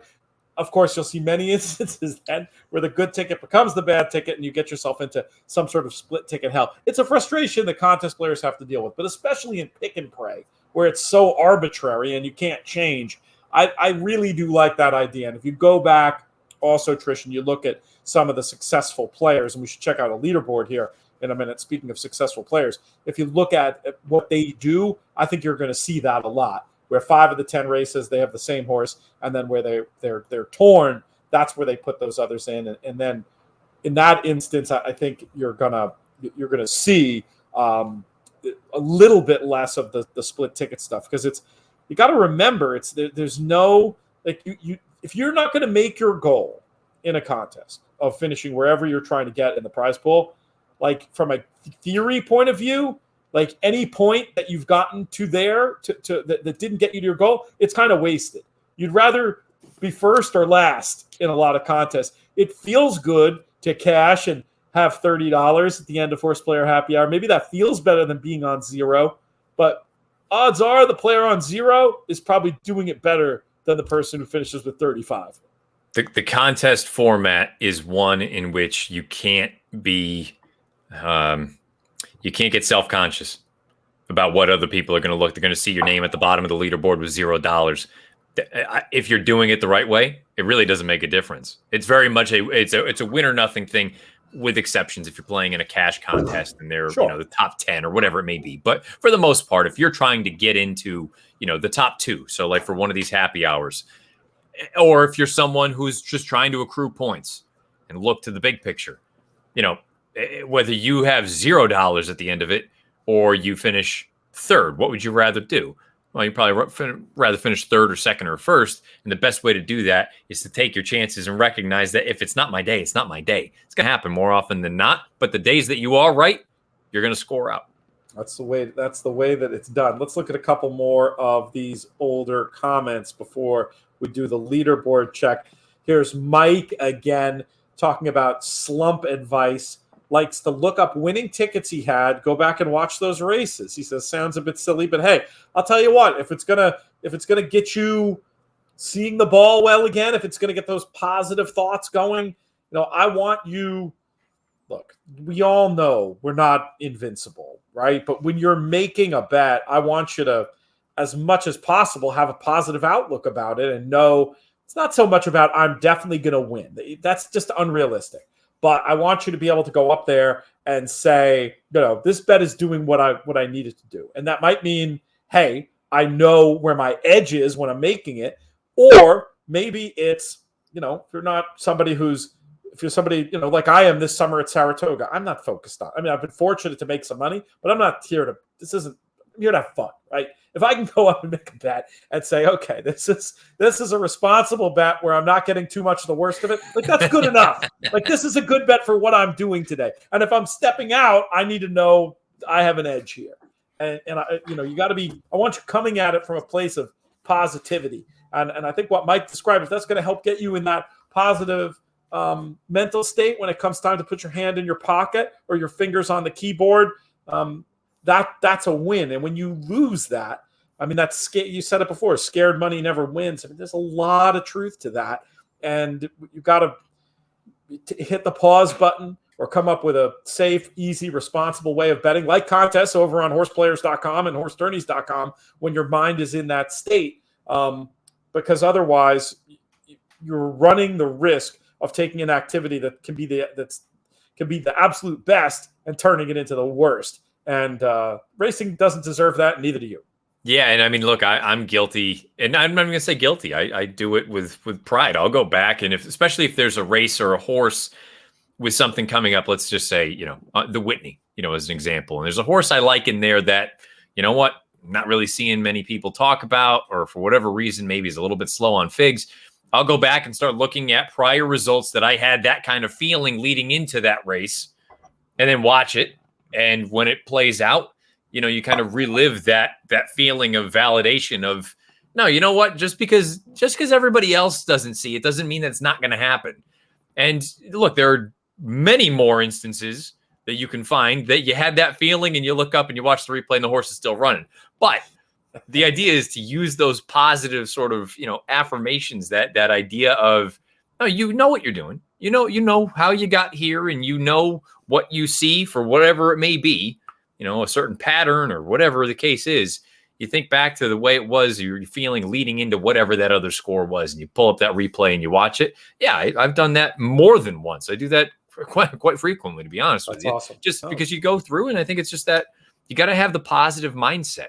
If you don't have a positive mindset, I think you're going into it already sort of behind the 8 ball. Taking a knife to a gunfight, as it were. Yeah. Joe Indiveri wants to know, where's Javier today? I don't know. Does somebody out there in the comments know where Javier is today? If somebody has info on that, we'd love to hear it. Tom says, my son on the way out the door hears the audio of Triple H. It says, is that the hat guy and the TV guy? That reminds me of a story I heard recently. Matt Vagvolgi, who's in the Money family, valued contributor to In the Money Plus, helped give out a bunch of horses that factored in the pick 6 last Sunday at Saratoga. Most recently was telling a story about him and his dad sitting around drinking whiskey, and he was requesting a particular whiskey, and he said he wanted the hat and the hair whiskey. So I'm the hat guy, you're the TV guy, JK is the hair guy. Does it sound about right? You're not the hair guy and he's not the hat guy? I didn't know that. That's funny, though. I like that. He could arm wrestle you maybe for the TV guy pretty soon now. But no, you've still. Look, I would gladly give up that moniker. I don't need that. I'm the guy from New England. That's all. That's it. Fantastic stuff. We'll give a shout out to my coach staying alive with the big favorite there. Lone Rock claimed again by Mott after going to Diodoro and went to claim again for 40K. I mean, we've seen this before with Bill Mott and whatever the reason is, his program, as opposed to some trainers who are, maybe more aggressive with some of the things that they'll do with horses. But it's not. We've seen horses moved up off of Bill Mott. I don't think to me, it doesn't impugn his ability as a trainer. He's an all-time great. He's one of my all-time favorites and one of the first people I'd be happy to put a horse with. But we have seen, just something to note. It's not like, this trainer who's more active in the claiming game took one off Mott, they're not going to move him up. Like maybe they will. We have seen, Linda Rice do it, and we've seen it there as well. Yeah, and you wonder. I mean, I'm going through. I have his lifetime PPs up. He was a horse that was more or less a router for the majority of his career, and then they tried to shorten him up a little bit for a couple of spots back and forth. Diodoro dipped back in and grabbed him at the end of November last year. And they brought him back in a mile in a 16th race that he won. And I do wonder, then they stretched him out to that 1.5 miles, and he ran so well against Carlos L. Carlos L is a horse co-owned by Eddie Olczyk. And that was far and away, from a speed figure standpoint, the best race he had ever run. And then you go back and you run him in another 1.5 mile race, and he backs it up and he wins by more than 6. And here we are now. He's ripped off 5 consecutive 1.5 miles to 1.75 miles races. Maybe this is just what the horse has wanted his entire career. And it's always funny when that sort of thing happens, that just for whatever reason, they've run well enough doing other things, but that's not actually their bread and butter. They're actually better off doing something, entirely different. We have seen that time and time again. Had a question from MVP if Moreno's race is one that you will occasionally pull. No, to be honest with you, that's one of I'll probably go back and watch it after we wrap up here. I haven't watched that one in quite some time, but I do think back to that, because that was when I was still pretty early on with NBC, and that felt very good to come out on top with that one. And we went into it, and Edzo was the one doing the interviewing, and he goes, all right, he's going to go to the front. What are you looking for fractions? And I said, and I believe I said 10-3 or 10-4 for 3/4. And I think it was right on the nose, 10-3. And he ended up scooting away. So it's always good. And those are the sort of things you need, though. I think that goes a long way. You go back and go, no, look, he was 15-1 or whatever he was, or 10-1. I was right. I knew that was going to happen, and it happened. And you need that, especially when you're going bad, because you need those things to remind yourself that, no, it's not always like this. You're not always, expecting a fastball and you get some sort of an off-speed pitch. It doesn't always happen like that. If you think a fastball is coming, there are those times that you're sitting dead red and you put it out of the park. So I think you do need those momentary kind of pick-me-ups. Lahara checks in, sending love from West Seattle. We love to hear it. Thank you for joining us. My coach pops back in with a case or at least a tout on the number 4 in the last race at Saratoga, 18-1. So you've got my attention there, Coach. We might as well take this opportunity, Matt, to chat about this race for a minute. We got tons of time, but we can do the handicapping piece of it and then maybe come back to it for a little bit of betting specifics as we get a little bit closer. What did you come up with in this spot? I felt that the 5, and I don't know the price, but the 5 Looking to Fly was a bit of a standout on some of the figure stuff I was looking at. 9-2 looks okay. Yeah, 9-2. You're holding right there at the morning line. I have to go and I want to pull up the replay on the fly here between the 5 Looking to Fly, who was one of the 3 that I was interested in, the 9 Escape with Friends, who is also coming out of that common race. Neither of them had much pace to run into, but they both came storming home at the end of the race. And the other horse that I thought there was just a little bit of a curious piece was the 4. Kiloni Rose. I don't know if that's the correct pronunciation. The thing that I was most interested in, and I'm going through and trying to keep an eye on the pedigree, Dylan Davis doesn't typically ride for Rob Atras, but when he does, they click off at a pretty good number. And you can go another step with first-time starters. Davis has ridden for Atras on 2 occasions. They were both winners, and the ROI is $15.75.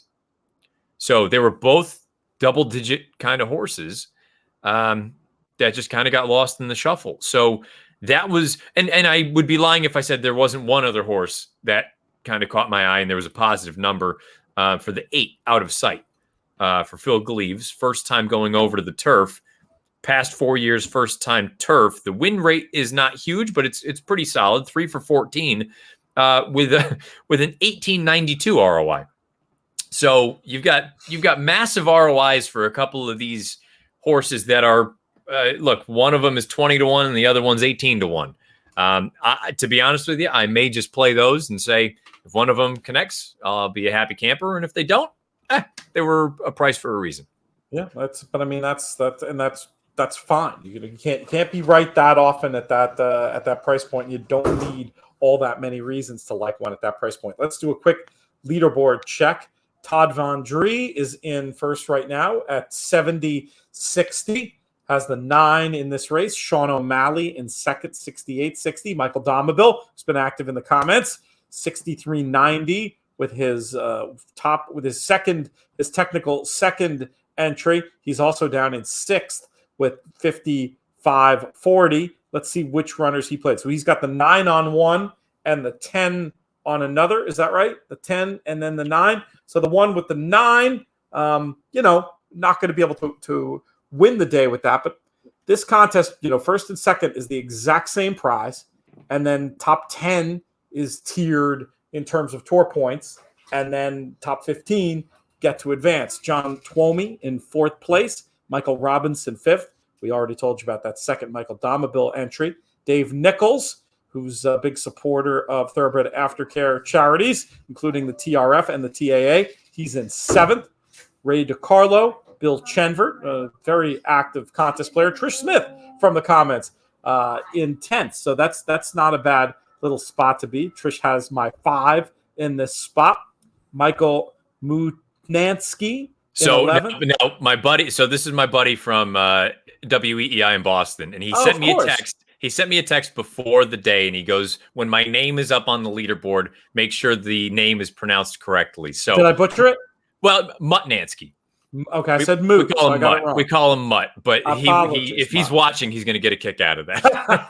I'm so mad at myself because I know the name too, so I should have got that. Tom Rapps, Dennis Madsen, Matt Miller in 14th and 15th right now in the money of his own. Drew Coatney at 4170, not tour eligible, but he is eligible to get through this as a qualifier. So if he scores out with this 3, I don't know if it'll be enough to get him into the top 10. We'll have to see how it all shakes out. But I don't know what our rules say. I guess the tour points would just go to the next guy or gal in the standings. But there you have it. Lots of familiar names up there. hit us up. We got 8 minutes left. Definitely some time to talk about whatever you want as the show progresses here into the home stretch. Horses getting ready to head out to the back, getting out to the track rather in Saratoga. We got a lovely scene here at the Brentwood in Saratoga. Great bunch of tables full out on the patio. People enjoying their cocktails on a beautiful summer night. Just incredibly pleasant scenes here. And I love that idea, Matt, of trying to do the show here together live potentially in a couple of weeks' time. I think there's a way we might be able to set it up. We'll have to figure out the audio piece of it is the trickiest piece, but we'll talk to producers AJ and Craig. They're sharp guys. Maybe we can figure out how to do it. I feel like if we're both going to be in the same town, we might as well, try to make something work on that point. You brought up that we've got a little bit of time left. Are you open to talking about the test real quick? Yeah, I think we should quickly touch on these grade ones. Hopefully, then have a couple of questions from the audience, and then we'll send this thing home with the last race, do a final leaderboard update, and get out of here. What is your view, Matt Bernier, on this year's test? I think it's a really, really good race. There's only 8 fillies that are going to go the 7/8, but between search results and the highly thought of and much ballyhooed Always Karina, you can make a case for either of them. I don't know. Always Karina, she just needs to prove to me that she's actually this good. She got defeated by Zagil, who ended up winning the Mother Goose at Belmont at 1,000,000 to 1, and it's still one when I look at the form. I don't know where it came from. The horse that I was most interested in, I think I'm going to get the price that I want, and running style-wise, at the 7/8 or 6.5 furlong configuration on the main track at Saratoga, it's not as paramount that you need to be on the lead or close to it as it is at 6 furlongs and shorter. I think Super Sensational. I thought she was really good winning the victory ride. There was no pace that day, but that move she made on the turn at Belmont Park, that to me indicated that she's a legitimate runner. And you can clearly tell that Mark Cassidy and company have always thought she's legit because she's done nothing but run in stakes races her entire career other than her maiden. Her career debut. I thought she was awesome in that spot at Belmont on July 10th. I think I'm going to get the price I want. I made her 5 to 1. I'm looking forward to betting Super Sensational, acknowledging that search results is really good. Always Karina, obligatory. I know a lot of people are very high on, but for me, I think Super Sensational is worth a bet. I mean, you make a good case. 8 to 1 currently in the international betting. I'm interested in Bella Sophia at 8 to 1. Definitely going to be tested for class, but on figures, she is right there with the best of these. And I like the tactical speed, and I like the draw, giving Luis Saez options potentially to try to sit off and stalk and pounce, or maybe just go on with it and try to take the race by the scruff of the neck from the outside if others are content to grab and goof around. I love search results. She's so cool. Big run, absolutely no surprise based on her body of work. But, 5 to 2 on her versus 8 to 1 on Bella Sophia makes it a pretty easy call for me. I think you make an interesting case on Super Sensational. I definitely get obligatory at 9 to 2. Felt like that was a pretty impressive run last time, potentially a little bit against the flow. Really like the opportunity for her to come running late for a little piece, but all about Bella Sophia for me. So a couple of 8 to 1 shots in the international betting for Matt and I in this year's test. Yeah, let's try to grab one of those at the very least. And then this is where I'm going to lean on you, and you can tell me if I'm going a little overboard here. The Saratoga Derby, I go through this field, and no, the price isn't anything brilliant. But isn't Cadillac just better than these? I feel like you can make a couple of different cases. I mean, I'll tell you this. You don't have I think you've got a horse that you can take on, I think, in Bolshoi Ballet. Because I just wasn't impressive on the clock or visually last time. So now you've got these 2 other opportunities to beat him. So I do prefer Cadillac to him.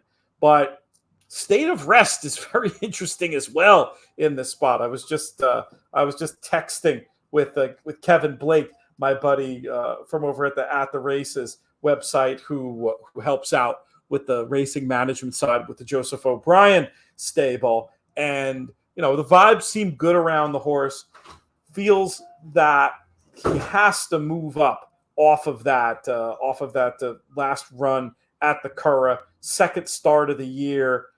This looks like breeding that should do fine under USA conditions. I'm interested in him.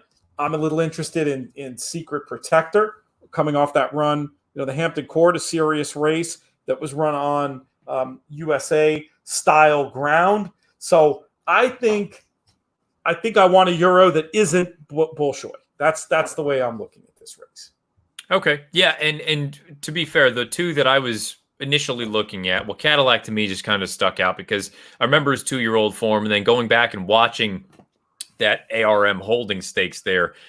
I get it. It may not have been the most brilliant finish you've ever seen, but first start off, such a lengthy layoff at that distance against older horses, good older horses. And I know there were some 3-year-olds in there as well, but I just thought it was a really gutsy performance. And then to come over here, to your point, Bolshoi Ballet, I won't be surprised if he runs well, but I just don't think he's a superstar, put it that way. Secret Protector, my only thing that I wasn't sure about, you would know more about this than I thought that Hampton Court, I thought that was a pretty legitimate pace, and he came from last, basically. And I just thought his best stride was at the end of the run, so the distance is going to be right up his alley. But I was just afraid that he ended up having the best of the run and still couldn't quite get it done. Granted, that winner apparently may be very, very good. Yeah, it's good form, but he was probably with the flow that day. I liked acting over that ground. I love the win in Maidan too. With I always like to see the left-handed form and the firm form. More of a price type of a play. I mean, I would probably give a little bit preference to State of Rest, who I think just is unexposed type who was thought enough of to run in Group 1 company and take a lot of money as a 2-year-old. And hearing that he's trained on, maybe that narrative is influencing me a little bit too much. But 10-1 on the morning line. Let's take a quick peek at the international betting on this. Bolshoi 6-4, Dujour 11-2, Cadillac 6s, State of Rest 9, Secret Protector 10.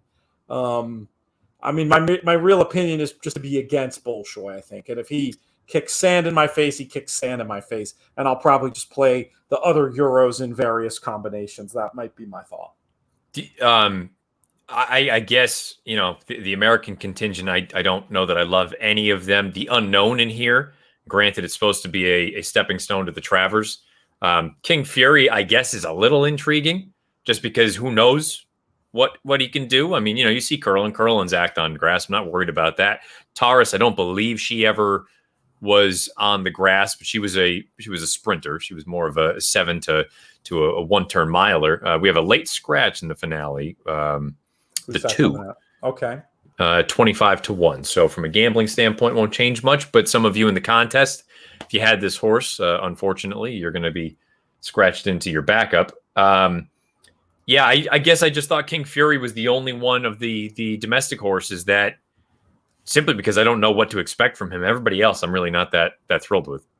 Yeah, it's not crazy. We've talked many times about how dirt horses can have, for lack of a better description, a little bit of a toughness advantage. I mean, just I think due to the attritional nature of dirt racing, and when you can race on dirt and you're capable of running on grass genetically, you typically show a good account of yourself. And I mean, I don't know much about. I take a quick look. I hadn't looked yet at the genetic strength rating on Equinedge for King Fury in the spot, but certainly on the sire side, I see it.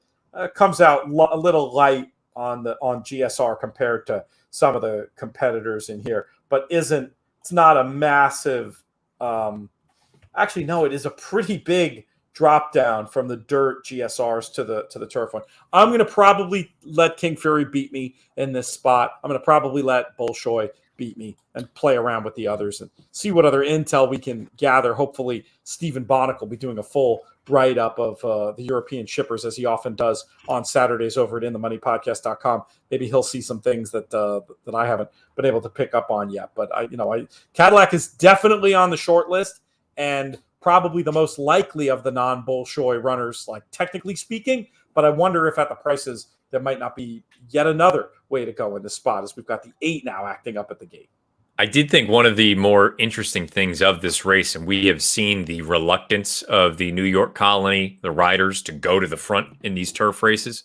Timeform US has King Fury, who I think we all have all thought of as a mid-pack to deep closer even on dirt. They have him on the lead, which if that ends up playing out, that all of a sudden becomes a very intriguing situation because he's going to stay. I'm not worried about that part of it. It's a matter of, can he handle the surface? If he winds up in that sort of frontish flight and he's coming out of say what you will about the Ohio Derby, Masquerade didn't disgrace himself in his first try against big league company in the Jim Dandy. And keep me in mind, granted, he had the run of the race up the wood.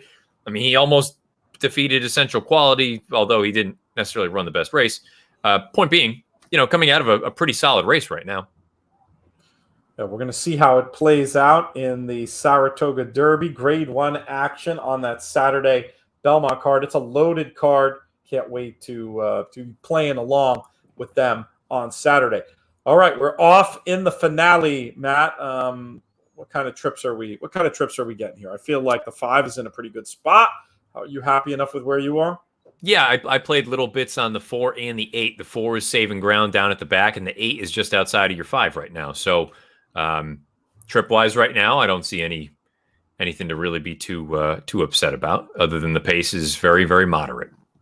Yeah, we didn't talk too much about Mondoose, who I did in some of my picks. I did include as a backup on the pace angle, but 5-2 feels too short to me for a runner who I thought was maybe facing a little bit more difficult of a group than the last day. And, we're not, even though the turf is drying out at Saratoga, I don't think it's, hasn't exactly been a picnic for speed types. I definitely prefer the 5 and the 9 to the 3 in this spot. And the 3 right now being hounded by a 41 to 1 shot.